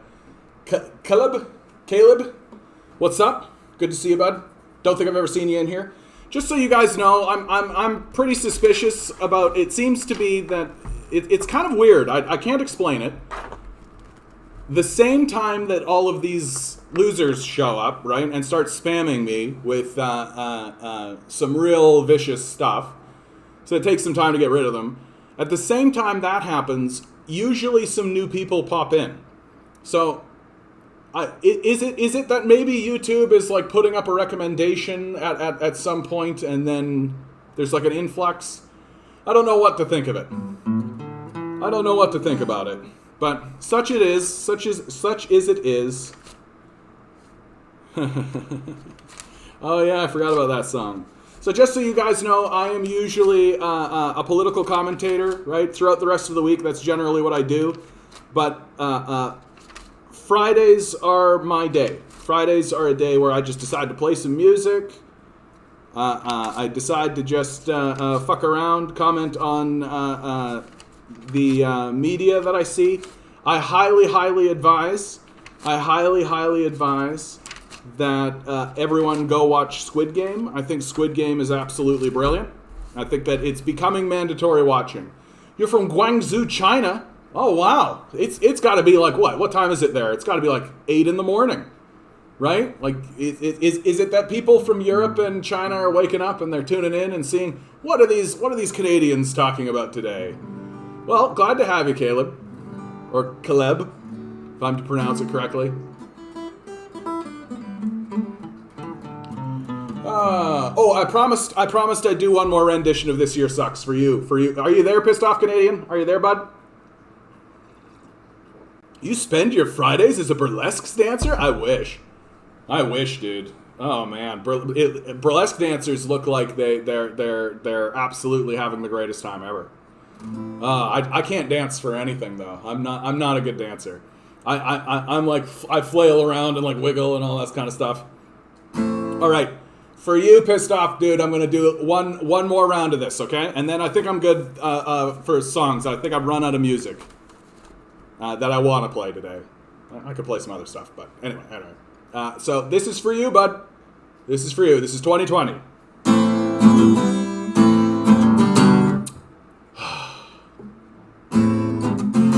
There, geez Louise. Something wrong with my brain, man. Something wrong with my brain.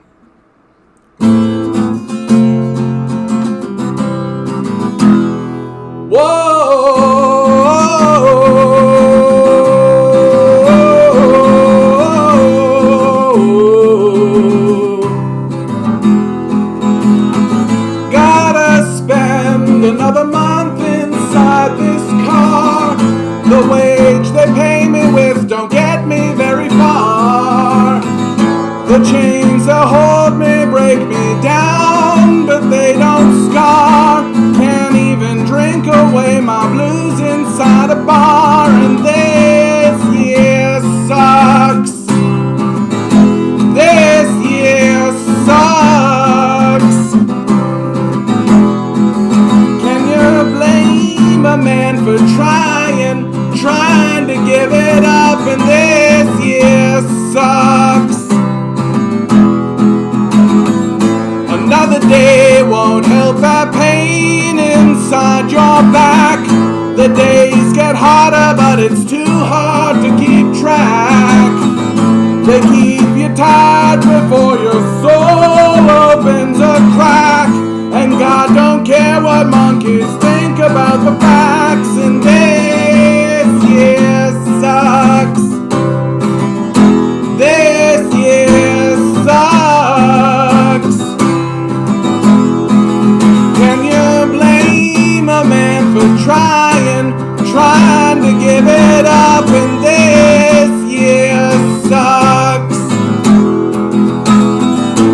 So sit atop your pile of bones and bloody gold, and human sacrifice don't stop you being old. At least you'll die before the bomb you said explodes. We're gonna burn to death while doing what we're told. And this year sucks. This year sucks. Can you blame a man for trying to give it up? And this year sucks.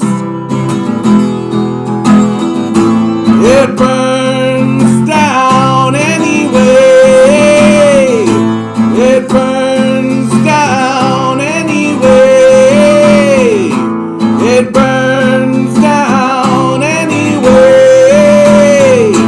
It burns down anyway.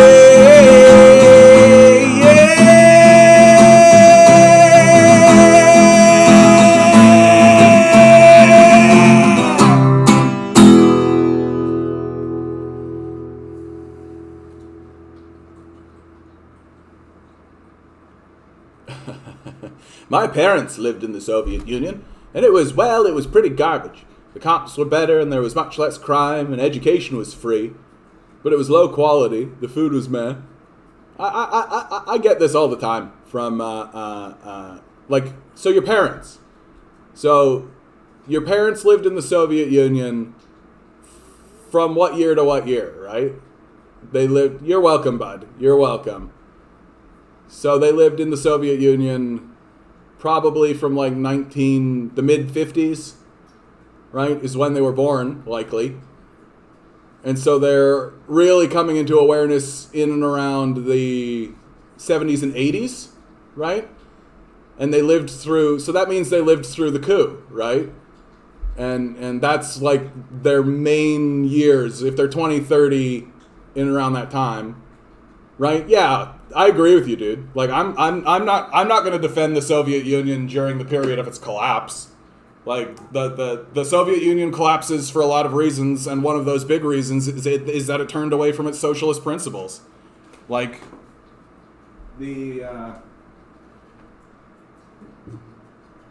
that they could have continued building.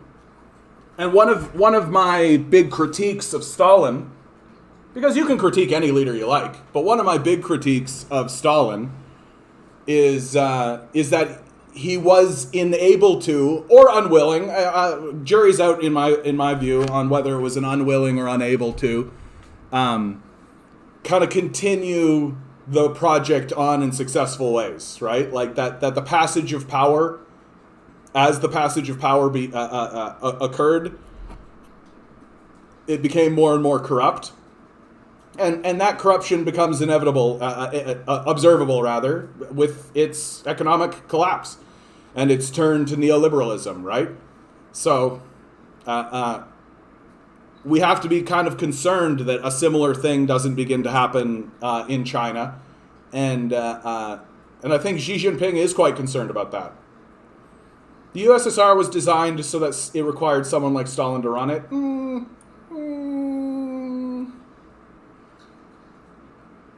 Otherwise, it would be bad. I mean, the whole council system, the entire way that it was designed as a ruling apparatus. I think the major problem that the Soviet Union suffered from was that it didn't insist that its officials had to be vetted through a kind of education system or a model. Like that's how China rolls.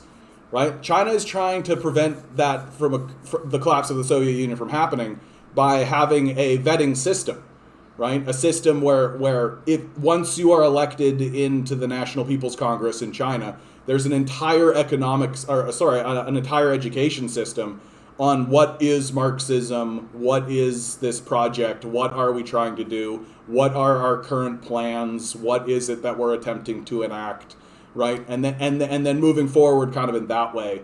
And so it has this kind of vetting system, right?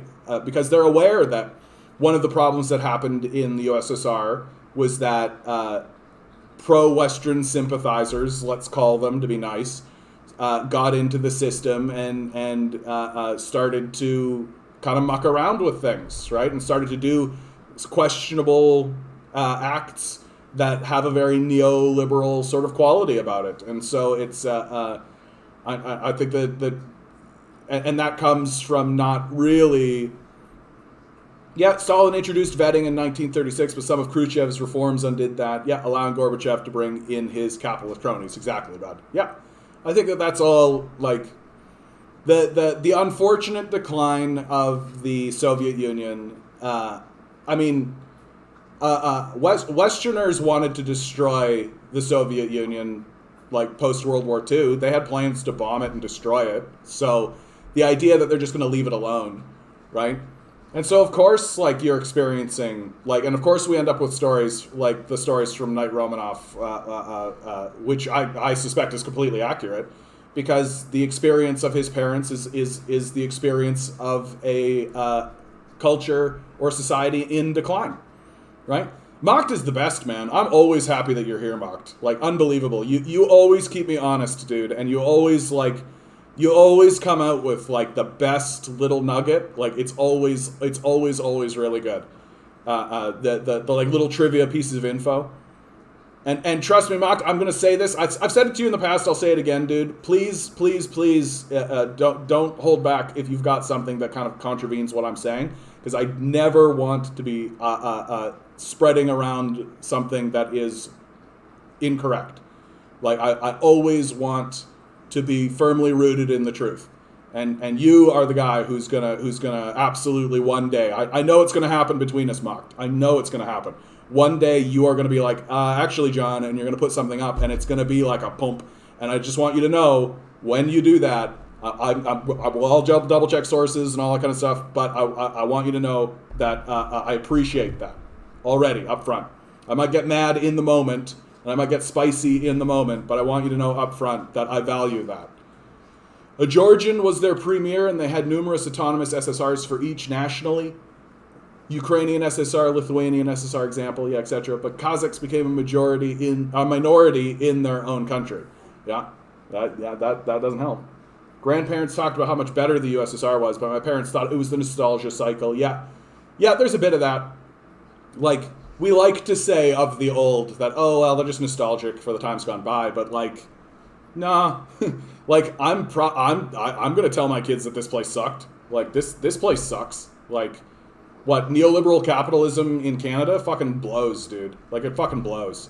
Everybody's exhausted, everybody's tired, everybody's angry, everybody's at each other's throats. All we want is a fucking reprieve and a break, and our leadership can't fucking do it. Like, literally refuses to do it. Like it's embarrassing. It's fucking embarrassing.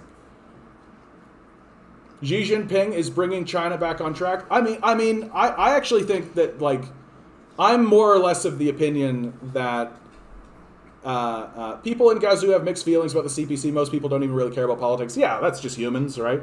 Like, they've got it in hand, right? They've got it in hand.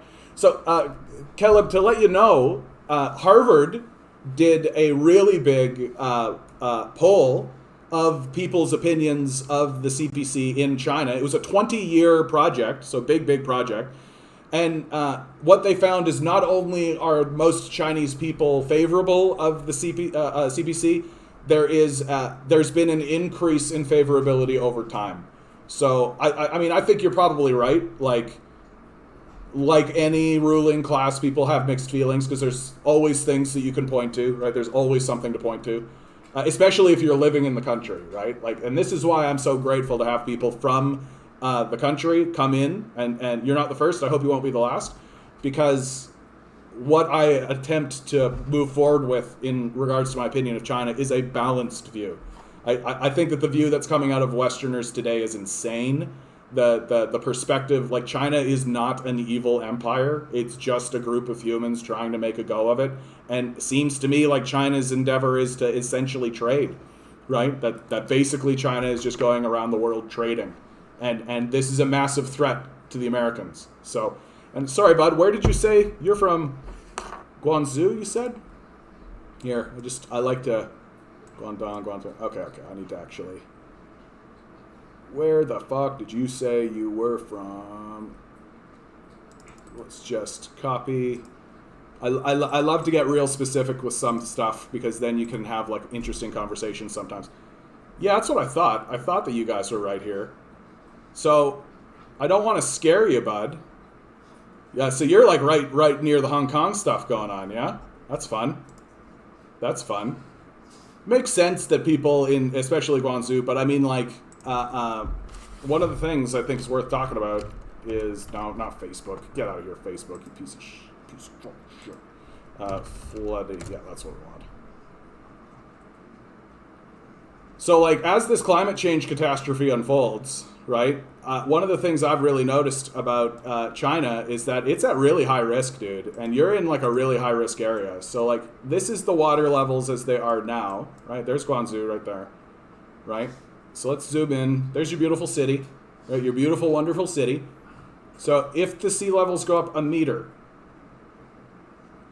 so this is where it's at now. If the sea levels go up 1 meter, that's a problem, bud. That's a big problem. That's a real big problem. And I know that the Chinese Communist Party is attempting to get off of coal, right? 3 meters. Let's get aggressive. 20 meters, right? I know that they're trying to get off coal. I know that they are building other infrastructure projects. But I only bring this up for you, bud, to say, like, if you're living here, like, all it's going to take is those sea levels going up. Not that much. Not that much. And the same is true of places like Louisiana, right? Like Louisiana is, you go down to Baton Rouge here, right? New Orleans goes up a meter, right? Like, so I don't know if I'm doing you a favor with that information, bud, but I feel like it's information that everybody needs to know, especially if you're living in the city. That is going to be, so there's going to be a major relocation effort that happens. And I wouldn't be too surprised to find out that the CPC is well aware of this, and they're well aware that a relocation effort is going to happen.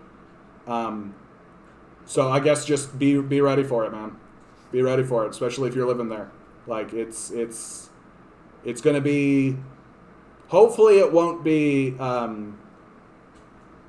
Hopefully, it won't be a devastating monster moment. Like, hopefully, the water levels will come up and it'll be like. But it's very difficult for me to see anything more than just like a flood. Guangzhou used to be really against the CPC because it was one of the few cities where the social credit score was introduced. As you probably know, the idea was scrapped due to mass opposition.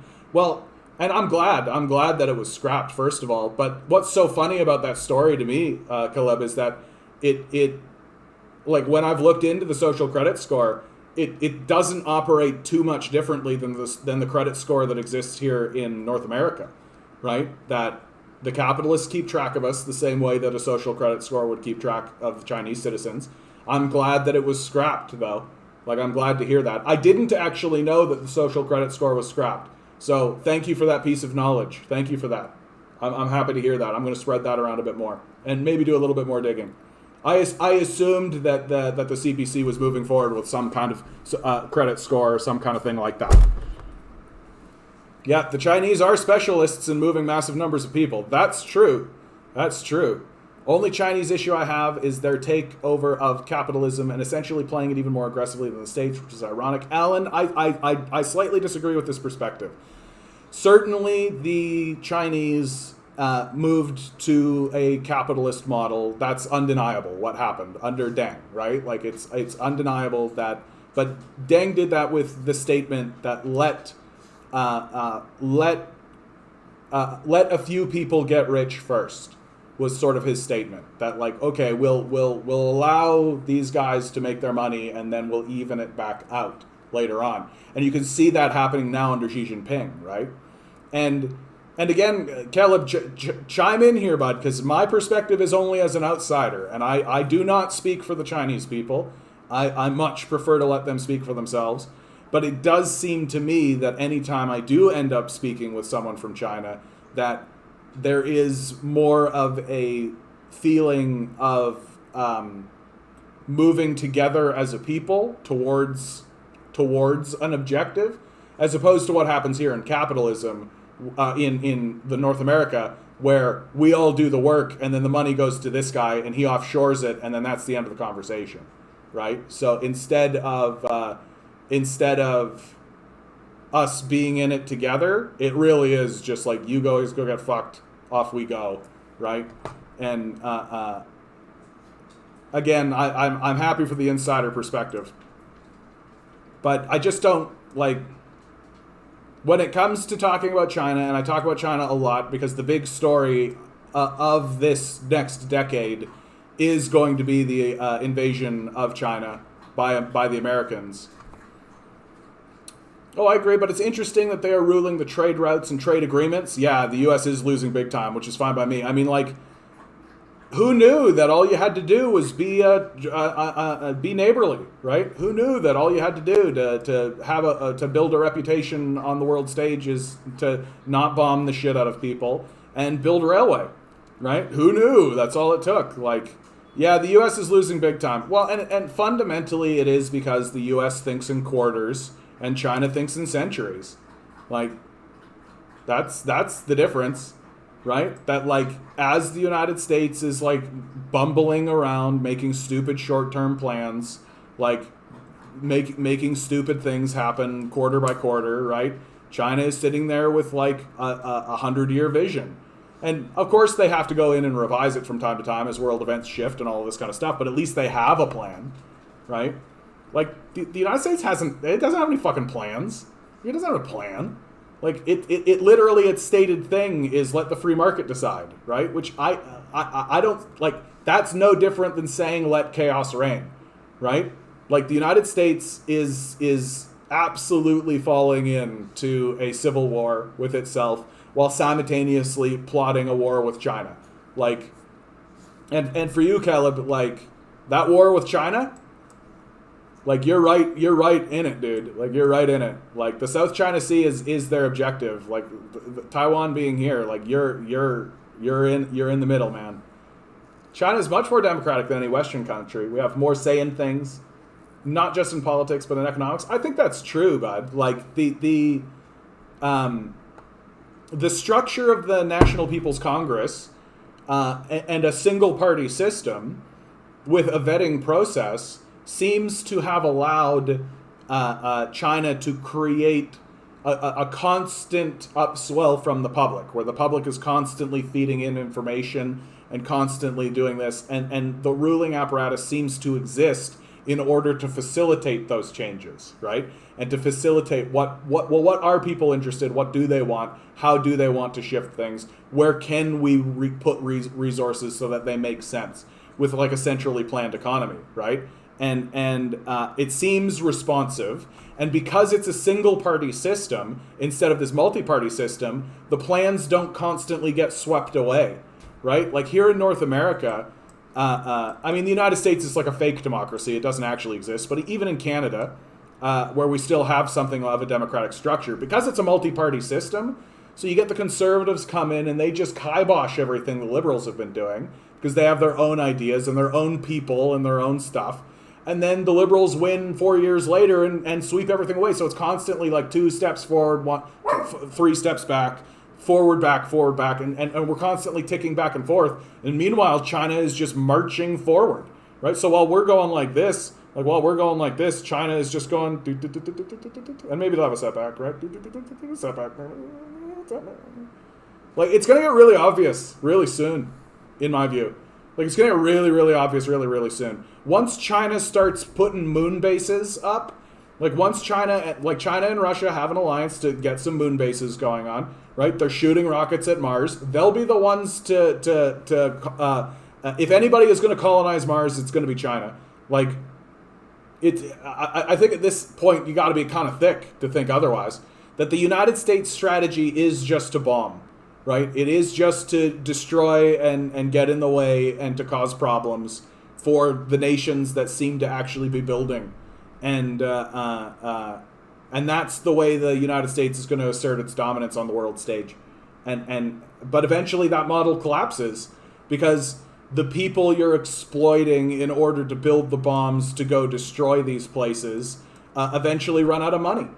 Like, eventually they just run out of it. Like, they run out of the ability to exploit their own people. They run out of the ability to actually build these weapons and build these bombs. And when that happens, when the United States stops being able to enact its will in the world, it's going to turn around. It's going to start doing that to itself. That's always what's happened in history. So the United States is going to go through a period of mass internal struggle. Right now, we're just kind of asking whether or not it's going to go nuclear or not. It might not appear so from the outside, but in China, we have adopted a culture of being really open-minded. A lot of stores and similar places have, like, a suggestion box, just like in the USSR. I'm really glad to hear that, dude. That's awesome. That is awesome. How embarrassing. How fucking embarrassing. I'm so sorry, guys. We're trying to have a really friendly conversation here, and a guy called I Burn Jews Alive comes in and thinks that he should be taken credibly. Embarrassing. Many apologies. That makes sense to me. It makes sense to me that China adopts a culture of being open-minded, given the enormous amount of changes that China has gone through, right? Like the economic miracle of China is it cannot be overstated, right? Like, what was that with Thought Slime up there? I think people do that, right? They try to denigrate. They come in pretending to be somebody, right? And gullible rubes believe it. No, it's totally fake. Totally fake. Don't think any further of it. And yeah, so it makes sense to me that China would have like an open-minded kind of policy, would have a really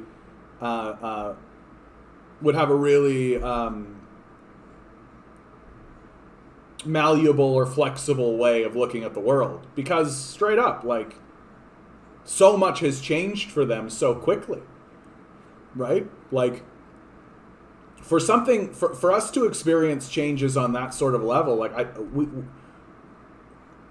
we don't, like, the people who are alive today don't have a similar lived experience, right? We don't really get what it would be like to be like, hey, literally 20 years ago there wasn't a city there and now there's a city there. Like, that kind of change, you know? Like, that's big, high scale, enormous change. And people, China also has done a lot of relocation of its own populace for various reasons all over the place.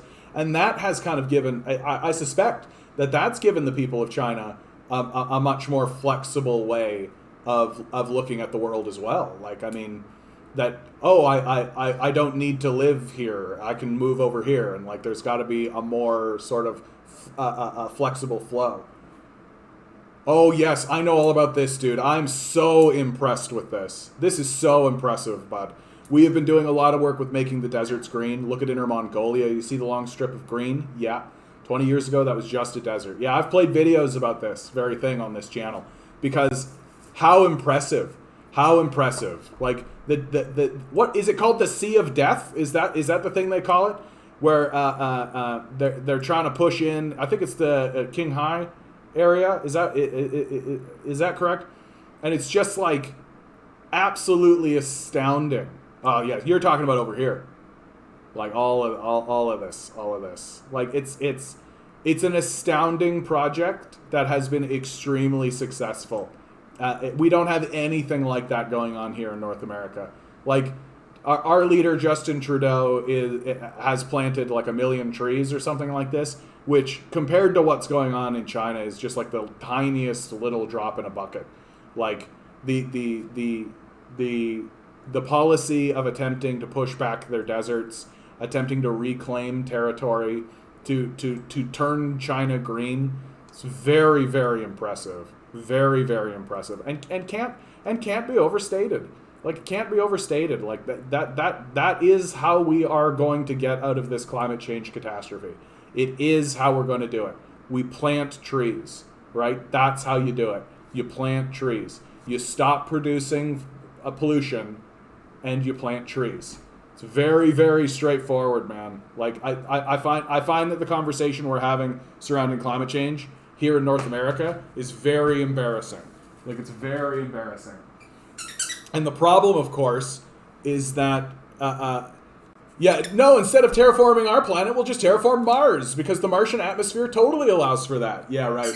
Like, this whole go to Mars thing that Musk is grifting us with is a military project. That's what it is. It's a military project that Musk is working with the United States government in order to invent new military technology to suppress the public. That's what it is. I don't believe these guys are interested in going to Mars for a second. They're just exploiting the imagination of young science nerds, right? And sci-fi people to say, oh yeah, we're going to go to Mars with this stuff, sure. Honestly, my biggest complaint is socially. So many people I know are reactionary. If you log into a chat board on WeChat and you scroll down long enough, you'll find the most vile things said. Yeah, dude, I don't know what to do about that kind of a thing, right? Like, that certainly exists here in North America as well. certainly exists here in North America as well. It just seems like about 10 to 15% of humanity is just going to be trolls, right? It just seems like that's the case. And there's I don't know what could be done about that, right? And I don't know that any country that I don't know if any country is ever going to get rid of it, because that's a human thing. Like, that has nothing to do with China or Chinese people. That has nothing to do with like Mongolia people or Russians or Americans or anything like anything. It just genuinely does seem like built into our system of being alive and being a person and being a human. About 10 to 15% of the people who are alive at any one given moment are just fucking trolls, and they're just here to be trolls. And it seems to me like the best thing that you can do is ensure that the economic system isn't abandoning people so that these trolls can't actually exploit them, right? Step one. That's the Hitler phenomenon, right? That's how Hitler gained power. He exploited the desperation and anger of a working class that had been roundly abandoned by their liberals. Very much how the response to Obama's abandonment of the populace gave rise to Donald Trump in the United States, right? So ensure that your economy is stable, ensure that everybody is integrated into that economy so that there is no mass mobilization of anger, there is no mass mobilization of that can be galvanized by these trolls that are always going to be there. Like, there's nothing you can do about the trolls. The best you can do is ensure that the trolls can never get power. So that would be step one. And then step two is to ensure that there's a process of vetting, right? Ensure that the process of vetting in order to get into power filters trolls out. And it looks to me as though China's doing a reasonable job of that. That even when China does things that people are like, about, it's doing it with like a stated reason and an objective that it completes and achieves and then moves forward, right? Like, so when the Chinese government seems to ask its citizens to make sacrifices, those sacrifices are for a reason. Unlike our system, like unlike the North American system, which is like seems to enable the trolls, right? That someone like Donald Trump is able to attain power not in spite of the system, but because of it, and the media system is completely obliterated, which traditionally has been thought of as a method to vet candidates and things like this. But now that it's been completely co-opted by corporate power, it's incapable of doing that. It can't do that job, right? It literally cannot vet candidates because the very people they're supposed to be vetting are the people who are paying them. So it's our system is very much broken, and I'm sure that there are things to critique China of more fundamentally and deeper, but like nothing compared to what's going on here, dude. Like what's going on in the United States especially it's like watching a WWE show, right? Just like the whole thing is scripted. Everybody's in on it. Like sure, they react to events as they occur, but the Democrats and the Republicans are allies. They work together. I'm disgusted by how the bourgeoisie have co-opted the LGBTQ movement. Yeah, that's capitalism, baby. That's how it rolls. It's always going to co-opt. Like they co-opt the Black Lives Matter movement. They co-opt the Pride movement. They co-opt all of this stuff. They absolutely will. They absolutely will co-opt a communist movement. They will attempt to co-opt a communist movement because the goal is to co-opt it, sell it back to them, right? Sell it back to them like they did with the Green Movement, and then take their energy, their revolutionary and powerful energy, and funnel it into the halls of power, which are designed to diffuse that energy, right? To make sure that a movement like the Black Lives Matter movement gets into the Democratic Party where it is killed and dies. That's the role. And the system that exists in the United States exists explicitly from the basis, by the way, from the beginning, constitutionally, it was designed to ensure that the will of the populace would not be enacted on. It was designed to be obstructionist. It was designed to be in the face of the it was designed to be used by the wealthy for the wealthy on behalf of the wealthy. That was the purpose of it. James Madison explicitly stated it in the Constitution that power stays in the wealth of the nation. Right? Like that's how the thing is structured to be. That's how it's structured to be, and we're seeing the consequences of this, right? That like if you create a system that's for the wealthy on behalf of the wealthy, and then it abandons everybody else, well, you're just going to foment revolution, which seems to be the only way anything actually gets done in the United States, right? Like think about this, man. Like they had straight out protest movements surrounding the White House from the 30s and 40s, right? And then a big a McCarthyite movement in order to smear this kind of thing, followed up by another protest movement throughout the 60s and 70s. And then this all culminates in the dismantling of the New Deal, which throughout the 80s and 90s, right? Like that. All of these protests and people surrounding the White House, in order to make these gains, can be dismantled easily by the capitalists, which is why the mistake that the communists and socialists made under FDR was allowing capitalism to survive. I hate how they sexualize the LGBTQ movement in the West more than anything else. Well, they're just doing that because sex sells, bud. That's it. Like if sexualizing a cactus plant would sell more cacti, they would do it. Like sex sells, that's it. And North America isn't really a society, it's just a business. Like it's just a business. So every decision that gets made in the United States is a business decision. There's no such thing as making a decision for the benefit of the society to help build the culture, any of that kind of stuff. That doesn't exist in North America. It's just business. This is not personal. It's just business. Ugh. I'm glad I'm having this chat with you, Caleb. This is nice. I like it when people come in with with their internal perspective on the country, and I love talking to them because I'm always concerned about getting a bit echo chambery, right? Like I'm always concerned about getting a bit like caught in and smelling my own shit, right? And I like talking to people from the countries. And giving my perspective and seeing what they have to say because it helps me feel a little bit more stable in how I feel and feel a little bit more confident. And also it allows people to check me, right? Like that's my biggest fear. My biggest fear is that there's something that I'm talking about that I am just fucking wrong about. Like that I'm just outright black and white. Here's the document, John. Shut the fuck up. Like, and so the most important people to talk to are the people who are living the experience. That's the most important thing to do, in my view. This is why whenever I talk about like COVID, there are people walking around saying that COVID doesn't exist.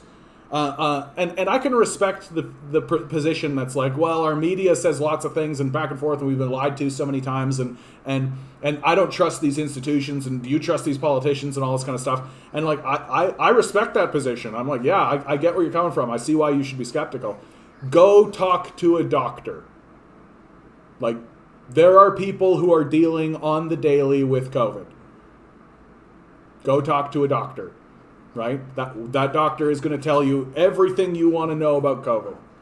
He's going to be very specific with you, and he's going to tell you exactly what to do to try and avoid it. Right? In America, I always believed that conservatives were honest liberals. Exactly.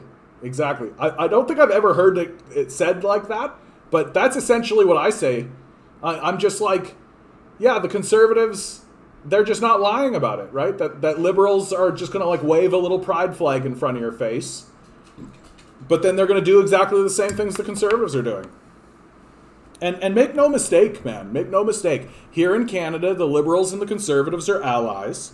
They work together. They work for the same people. They achieve the same agendas. They go to the same places, right? Like they do the same stuff. It's just that liberals are willing to stand up and be like feminism and pride flag and all this kind of stuff, whereas conservatives are less willing to pander to that kind of group. And then in the United States, like the Democrats and the Republicans are allies. Like they work for corporate power and they work against the American people. Like that's the structure of it. That's the system. And I like this phrase. Like conservatives are honest liberals. Yeah. Because they're outright just telling you they don't give a fuck about you.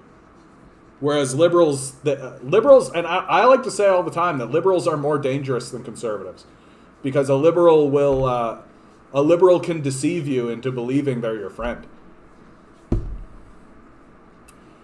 I get my significant other's back up when I say Trump was honest because she thinks honesty is a virtue, and I'm saying he's an honestly narcissistic psychopath is all. Yeah, exactly, dude. Exactly. Yeah, that was the best part about Trump, honestly. Like, what a show he put on, eh? What a show. Like, what a showman. He really knew how to scare the shit out of people, and he really knew how to create confusion and create and all of that confusion and everything he was creating. People have the general perspective that Donald Trump was doing that because he's just nuts. But no, he wanted that chaos to exist. Of course he wanted that chaos to exist. He can operate easier when there's chaos going on. If you don't know what's going on, it's easier to grift people. Like, it is. And he knows this. He's been in the business a long time. Like, the idea that Donald Trump is somehow a dummy, like, I don't get that. Like, of course he's smart. Like, of course he is. Like, you don't do what you do just by being thuggish, right? Like, is he a genius? No, obviously. Like, but he's got he knows how to manipulate people. He knows how to do that. He knows how to benefit himself from chaos, right? I think the thing that Americans came to not like about Donald Trump was just that he, because of his chaotic nature, and because he was obviously in it for himself, like he obviously was in it for himself, like he didn't give a fuck about America, like none of that matters to him. It really diminished the image of the United States on the world stage, big time.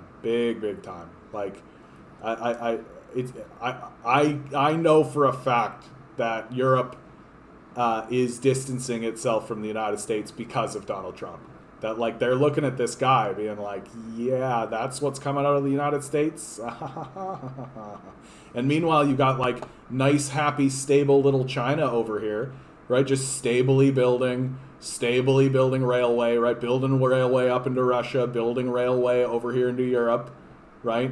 And eventually there is going to come a point where the Europeans are going to be like, okay, are we going to go with the crazy United States that's about to have a civil war with itself? Or are we going to lean more towards the stable nation that seems to just be building?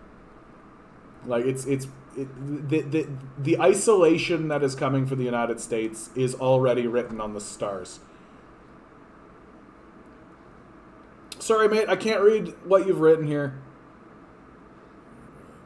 Yeah. I hope it's good stuff. MLK letter from Birmingham jail talking about how liberals are. Yeah. Exactly. Well, and if you really want to hear some good opinions on liberals, you got to listen to Malcolm X. Malcolm X is the man when it comes to this. I love listening to Malcolm X. Like, Martin Luther King is great. Like, and Martin Luther King started to come more along to how Malcolm X looked at it. But the baller was Malcolm X. Malcolm X was a baller, man. They had to shoot that guy. If that guy had kept going around like that, can you imagine a 60, 70-year-old Malcolm X walking around America, right, talking that way? No. The white supremacists power structure of the United States could not have a guy like that walking around talking that way, right? So they had to shoot that guy. And the same thing with MLK. Like, once MLK started to come around to Malcolm X's perspective and started to speak in terms of economics, once they started to talk about economics and started to endorse things like a basic income, yeah, they shot that guy too. Oh yeah, Malcolm X was. You got to listen to The Ballot or the Bullet. That's a great lecture that Malcolm X gave. The Ballot or the Bullet. What a masterclass. What a masterclass. I really like one of the great things about living in the age of the internet and the age of YouTube and all of this is that all of those lectures and speeches that were given by civil rights leaders like Malcolm X, Martin Luther King, have been saved and can be distributed so easily. Like you can find these things so easily now, and I'll put on some of these speeches while I like make food and stuff, right? Like it's so amazing the stuff that they were saying, and what's really interesting about a figure, especially like Malcolm X, given his like hardline perspective as well. What's really interesting about a guy like Malcolm X is that they let him on the news, right? They interviewed that guy. Like they let him talk, right? That there was a period of time throughout the United States where they actually abided by these principles of free speech and allowed someone like like Malcolm X and Martin Luther King to go on the news and say their piece and speak their mind. That shit doesn't happen anymore. They're not going to allow, like, I almost guarantee that there is a Malcolm X walking around right now, right? They're just not going to tell anybody about it. They're not going to distribute that. They're not going to let people know, right? But I mean, given the erection of the privatized prison system that exists in the United States now, chances are good that Malcolm X is in prison right now.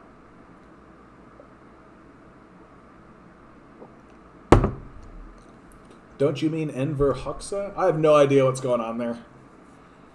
I hope this is a nice conversation. Brethren, Loaf, how you doing, bud? Good to see you, man. Good to see you. Oh man, I love this, man. We got some old guard. We got some new guys. It's really wonderful. Always wonderful, man. Always wonderful. All right, let's. Tito was a revisionist capitalist. I don't know much about Tito, honestly. Sorry. I can't really speak on it. So I just choose not to. Yeah, brace yourself. Gas prices are hitting records as global energy crisis arrives in Canada. It's okay, Loaf. It's a Friday after all. Friday's the casual stream, right? Trying to keep things nice and casual. And you could always watch it later, right? Enver Hoxha was the true Balkan leader. Okay. Awesome. You definitely know more about this than I do, bud. So I'll default to your position until I see otherwise. An acute energy crisis is making its presence felt in North America as consumers are finally starting to feel the pinch of much higher prices to fill up their cars and heat their homes. Man, if only we here in Ontario, just so you guys know, all the new guys, this is where I live, right? I live here in Toronto, doink. So here in Toronto, we have elected an absolute clusterfuck guy named Doug Ford. And one of the first things that Doug Ford did is he came in and he swept away over 700 programs designed to deal with Hold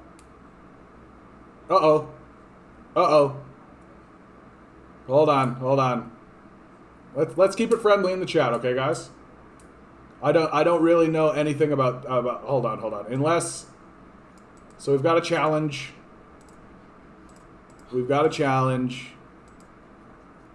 I'd like this resolved. Until his death, he's also a member, Democratic, Prime Minister of Albania. Following Italy's, he joined the Party of the Labour. This guy's not a Nazi, is he? Like, do we got some Nazism going on? Government was characterized from adherence to anti-revisionist Marxist-Leninism, i.e. Stalinism, after his break with Maoism. No. Yeah, again, like, I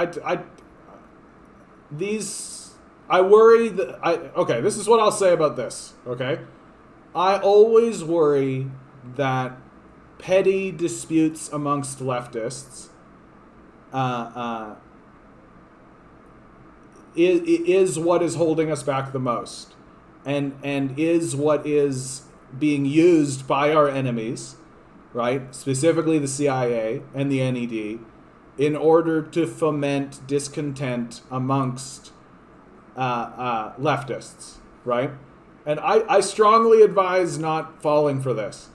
I strongly advise not falling for this. Like, I think the wiser course is to simply learn more about what they're talking about, right? I don't know anything about this Enver Hoxha guy, honestly, straight up, right?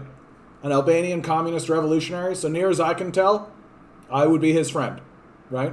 And these small distinctions that exist, like anti-revisionist Marxist-Leninism, right, or Stalinism, and then he has a break with Maoism, and so you could see how, like, the Maoists would go up against, like, the Maoists would go up against the Marxist-Leninists, and there would be, like, some bickering and all that kind of stuff. But that's how movements get killed, right? Like, that's how and as here in Canada, I am attempting to build or attempting to participate in the building of something of a communist movement.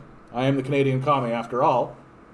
And my biggest fear is going through some kind of schism or going through some kind of big break over sort of petty disagreements, right? And they seem to me to be petty disagreements, right? So, I mean, it usually is the case that economies do well under communists, right? Like, that's usually the case, which is why I support communism.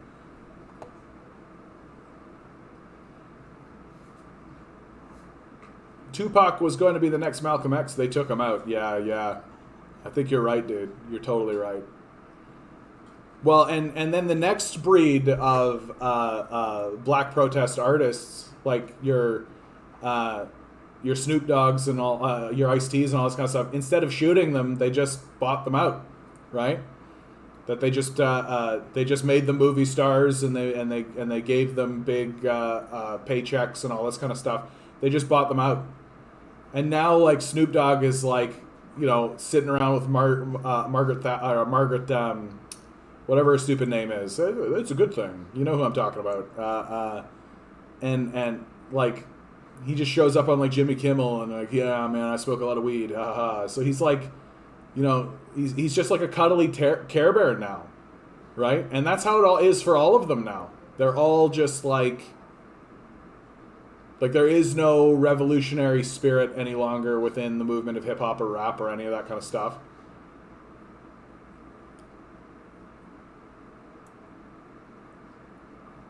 The CIA and NED, the typical tanky dog whistle. I mean, that's kind of a nonsense statement. Martha Stewart, that's the one. Like, yeah, the CIA and the NED are usually involved in things, dude. Like, if you're not reading up or know anything about those organizations, then you're not really paying attention. Anti-capitalist lawyers, I'm flabbergasted. What will I do with all my lawyer jokes now? Oh no, that would be the worst thing about if the lawyers suddenly went away, right? It would be what would we do with all our lawyer jokes? I got to be nice. One of my best friends is a lawyer, and like a high class, like, Bay Street lawyer. Like, he's right at the top. Oh, there will be plenty of insults to send lawyers away. Yeah. And he's like the greatest. He's one of the greatest guys I know, honestly. Like, he's because it's a little bit different. It's a little bit different here in Canada than it is the United States. So, anyway, I won't talk too much more about him. I don't think I'd be doing him a favor doing that. Public Enemy Chuck D is still a revolutionary. There you go. Well, but I worry that the quote-unquote revolutionaries that exist in the entertainment industry now, like, you saw that photo of Grimes reading the Communist Manifesto, right? We all saw this. Here. Oops, sorry, dude. Give my dog some peanut butter. Grimes, Communist Manifesto. Like, we all saw these pictures, right? Like, this to me is just controlled dissent, right? Like, Grimes knows where the culture is going. She knows that people are fomenting a revolutionary spirit. She knows that communist movements are growing. She understands that. And so she's trying to get on side, right? So that she can attempt to influence it, right? And the idea that someone like Grimes is doing this of her own, like, what are you talking about? Like, of course she's getting in there. Like, she's got enormous ties to Elon Musk, who has enormous ties to, like, the United States military and obviously the CIA, right? So obviously Grimes is being put in here as a way to control the dissent. And I worry that most of them that are allowed to walk around and pretend like they're revolutionaries are doing so because for this reason, right? I don't know much about Public Enemy Chuck D. I love that name, though. Public Enemy Chuck D. I hope he's got face tattoos. No, it just seems like a straight-up guy. Oh, he's one of the old school guys. Oh, yeah, okay. He's like with Flavor Flav and all these guys. Oh my god, that's hilarious, dude. Oh yeah, okay. So I could see how he's like, he probably doesn't have like a big movement behind him, right? Like he probably doesn't have like people probably know him and on the inside of things, yeah, fight the power.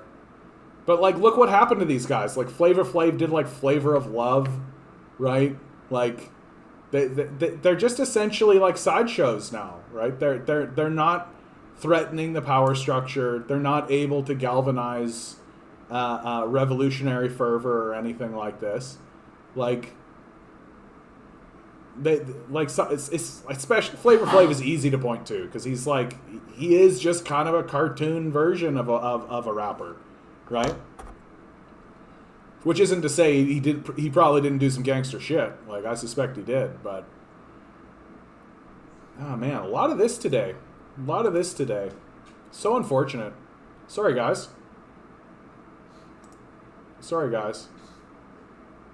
Like, it's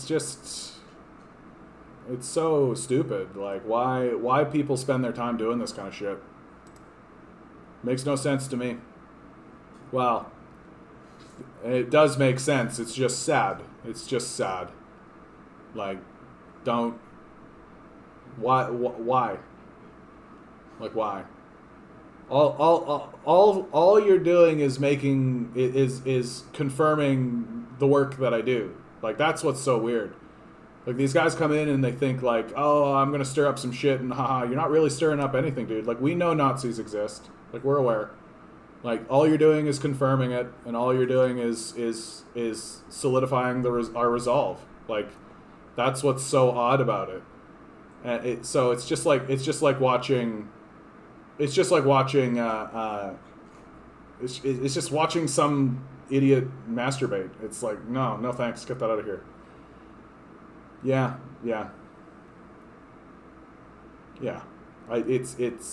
It's just to get themselves off. That's what it is. It's just to get themselves off. Because there is a segment of the population that enjoys the suffering of others, right? And who, it is sad. It's just sad. And like, what, and it kind of goes back to what we were talking about before. Like, what can be done about it? Like, you just kind of got to live with like the way that we live with disease in the society, right? We just got to do our best to keep ourselves clean and make sure the disease goes away, or that we don't catch it, rather. It's a sorry state. It's a sorry state.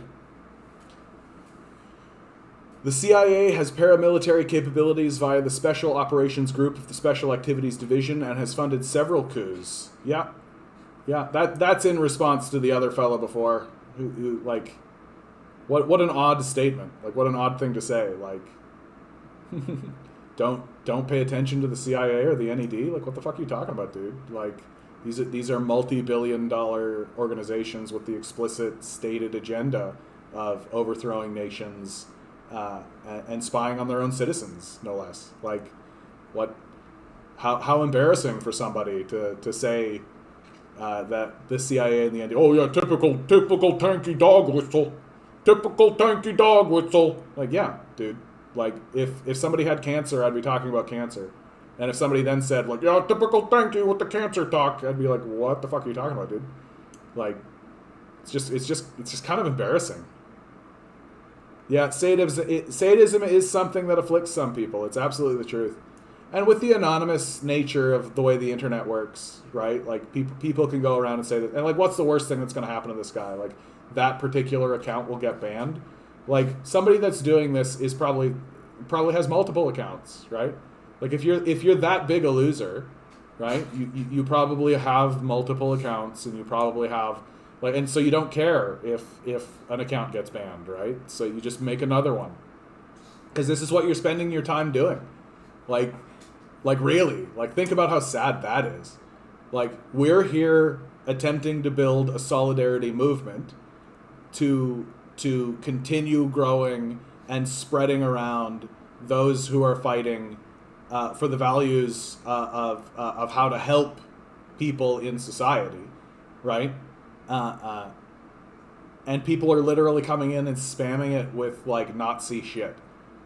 Like, that's sad. Like, that's sad. Like, and because what's so sad about it is that, like, I would like to enact policies and see policies enacted that would help people like this, right? That, like, the very people who are coming in spamming this Nazi bullshit are people who would benefit greatly from the policies that we are talking about and supporting. So, and the real sadness, if you ask me, about what's happening in North America, especially North America, and especially the United States, is that as the abandonment continues and as the society begins to break apart and fray and become more seriously dismantled, people like these troll types are only going to become more virulent and more aggressive, because they are going to get into a position where they have nothing left to lose, right? And there are going to be people who are just going to take a fuck it attitude, who are just going to say, like, well, I'm not going to try to fight to improve this place because this place can't be improved, so I'm just going to spread as much shit around. And they're so filled with rage and anger and bitterness, and they're probably likely isolated.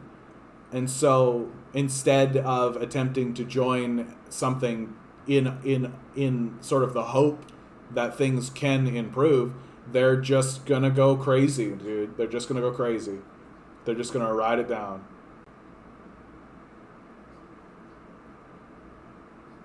Hey man, my father had all his fingernails ripped off from his left hand in 1989 by the Stasi because he refused to spy on his wife for them, so it's extremely offensive that you glorify communism. I mean, I don't defend the period of time during the Soviet collapse, friend. Just to be very clear. Like, 1989, like, that's the period of the neoliberal infection of the Soviet Union and then its collapse, right?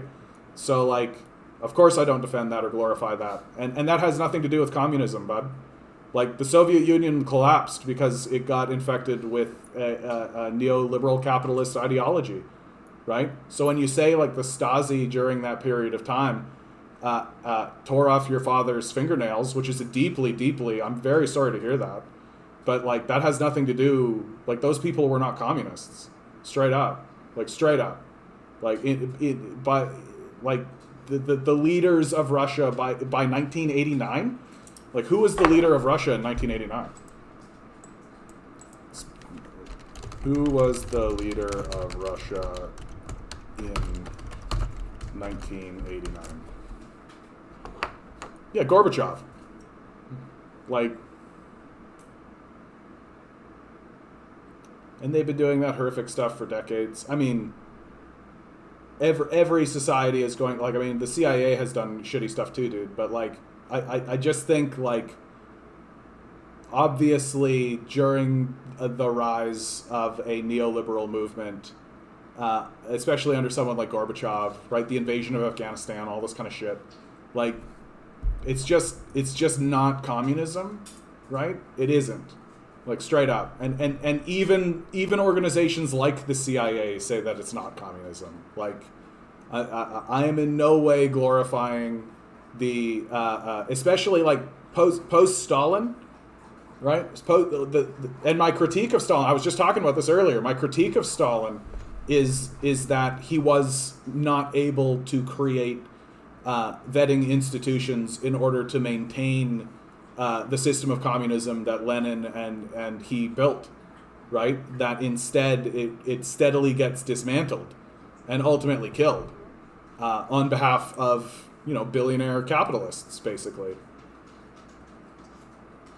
Yes, they were, but any intelligence agency used horrific means with which to get information and compliance. And I mean, again, like, I don't like this particular, where it's like just attempting to act as an apologist for the Stasi, especially during the period of time that we're talking about.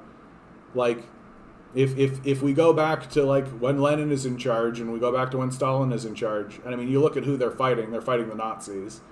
So it's a different sort of situation. And then the corruption of the Soviet Union into its decline and inevitable collapse. It's a sad story, certainly, but it's in no way am I attempting to glorify. Certainly not the Stasi. Certainly not during the collapse of the Soviet Union. Like, that the Soviet Union collapses because it turned away from communism. Like, that's the truth of it. That the Soviet Union and the period of time, it collapses because it turns away from communism. Erich Honecker was a Marxist-Leniner. I found it interesting that almost every communist country has a secret police that was brutal.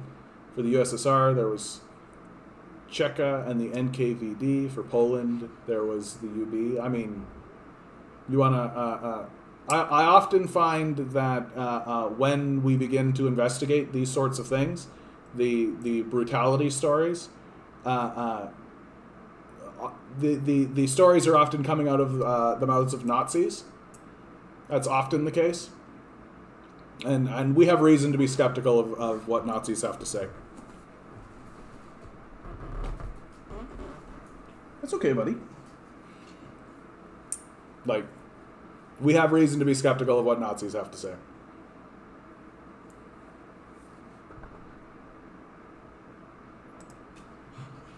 From Existential Comics, another really great one. I feel like I've been stuck in a really bad relationship for almost 20 years now. I don't see any way to get out of it. My relationship to the means of production is that of a worker who must sell their labor to the vampiric capitalist class in order to survive. Yeah.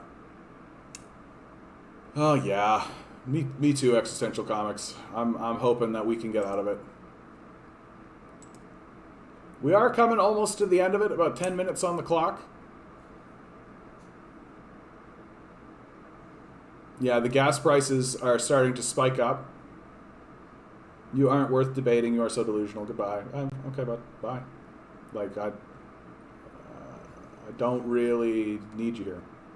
It's not delusional to not believe Nazis, right? Like, feel free to keep listening to Nazis, bud.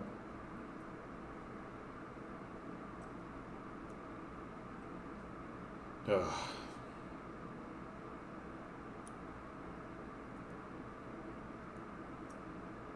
What a weird night, eh? What a weird night.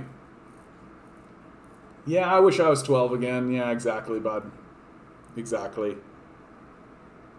That's always the way they leave, eh? Oh, you're so delusional. Goodbye. Like, they come in, spread their shit around. Like, oh, the Nazis said this, and so that's what happened. Like, okay, bud. Like, okay, whatever you say. It's I mean, I'm trying to take a more positive viewpoint, which is like, it seems as though there is, like, I've been quite concerned that I've been getting shadow banned by YouTube, but then I get this big influx like this, and I get people like this Landis style vids, and at least I think Landis style vids is honest. Like this is something that I think is worth talking about, right? That see here we go, right? Like, we're getting spammed again. So what this means, though, is that it means that YouTube is actually suggesting my content, right? That is what it means, is that YouTube actually suggests my content. And so new people are coming in, and that includes the spammers. That includes and that includes new people who haven't seen. And there was new people in here before. I don't know if you're still around, Caleb, but like, we had a great conversation with Caleb, right? We had Kosovo here who came in, right? Like, these are all new people, first timers. So that means that YouTube is actually spreading me around occasionally. I don't know what the trigger is necessarily. A lot of the NKVD victims were pogromists who collaborated with the Nazis. Sorry to hear about your father, though. That is true. That is true. That is a horrible thing to go through. That is a horrible thing to go through. Without a doubt. Like, Jesus. What a brutal situation. And that's the thing about a guy like this, like Landis style vids. Like, it's hard to be upset. It's hard to be upset because he's very close to some very gruesome and brutal stuff, right? Like, and it's going to be hard to listen to somebody kind of play the well actually card, right? Like, that's tough. That's tough. And so it's so at least he's honest, you know? That's what I think it is. At least he's honest, and he's coming. You can see the passion, you can see the desire, and really the desire to prevent what happened to his father to others. Like, that's quite noble, in my view. And I'd rather have guys like Landistyle come in than this shit, right? Like, these losers, like Adolf Hitler, destroyer of Jews, brutal. Like, brutal. Like, why? Imagine typing this into YouTube. Sort of odd that YouTube is allowing this to be typed in the first place, actually. You would think that Hitler would be the big tip. Anyway. But ultimately, like, we've had some really good conversation. We have some really good people in here. Some new people. I hope they stick around. I hope they gain something. I know I did. Which is really lovely. Hey, how come I never see World Petroleum production statistics when they report for rising prices each year? Yeah, exactly. Like, isn't the role of the media to clarify what's going on in the world?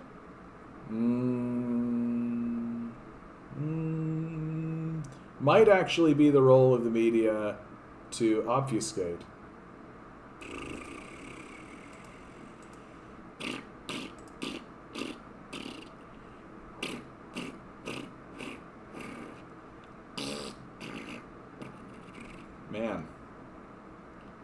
Man, whoever Tiffany Ann is, she's really taking it. Poor Tiffany Ann. What did she ever do? Right? What did Tiffany Ann ever do, you guys? I feel like Tiffany Ann is a fine. Just because Tiffany Ann wants to enjoy herself in the world and wants to have sexual relationships with other people in the world, that doesn't make her a slut. And even if she is a slut, so what? Why is this so? Why are we slut shaming Tiffany Ann? Poor Tiffany Ann. Poor Tiffany Ann. What's she ever done except try to enjoy herself and express herself sexually in the world? Man. That's like extra sad, dude. Like, that's like, imagine like going around and trying to defame poor Tiffany Ann. Like, meanwhile, I've got like Adolf Hitler, destroyer of Jews. Heinrich Himmler spent some time in here, right? So this dude is coming in here like, I burn Jews alive, right? Like, let's This is absolutely brutal. I'm not even gonna say that out loud. I don't know. This name is absolutely nothing to me. Trying to besmirch the good name of Thought Slime, Wang Gang. So all of this nonsense bullshit, right? And in the midst of all of these Nazis and all this kind of stuff, you besmirch the good name of Tiffany Ann. And why? Because she can get laid. Maybe it's an OnlyFans thing? Yeah, maybe. I don't know, dude. I don't know. Poor Tiffany Ann. I want you to know, Tiffany Ann, I stand with you in solidarity. I stand with you in solidarity. You get yours, Tiffany. You get yours. Don't let these guys tell you otherwise. You get yours. And to the poor gentleman, should you still be in the chat, who is spreading this stuff around, you can get yours too, bud. I believe in you. I do. I know you're having a tough time of it, bud. I know you're having a tough time of it. And especially now, it's a tough time. It is a tough time right now. And you can do it. You can do it. Just approach with kindness. They're just a person. Right? They're just a person. I believe in you, bud. I believe in you. And truth be told, fella, we could be we would be allies to you. We would listen to you cry. We would listen to you talk about this. We would listen to you talk about Tiffany Ann and your frustrations and all of this. And so, if you're still listening, bud, I invite you to join the chat as an adult would. Because it's tough to get laid, man. It's tough, especially these days. Especially these days. And I worry about these poor guys. Especially as they turn around and start blowing themselves up and doing all that kind of shit. And it's unnecessary. It's completely unnecessary. Like, I feel like that those guys we need to start embracing with love and letting them know that, yeah, it's tough. It's tough out here. And letting them know that we have sympathy for their position. Man, that got really, like, serious and personal, eh? I really came to bat for not only Tiffany Ann, but the poor gentleman that feels that it's necessary to spread that shit around. Good evening to you, Demand Better. Good to see you. Demand Better Entertainment. Wachaka-wah-wah, wachaka-wah-wah-wah. I love it, bud. I love it. Himmler, idiot born too early to fight in World War I, joined beer hall push, and when other members were arrested or fled Austria, he just stayed in his parents' house. Only gained ranks. Oh, this is great, dude. I love this. That's so nice. What that person said is a slur towards Chinese people. It's extremely disgusting for someone to say that. Oh, are you talking about the, yeah, this right here. Yeah.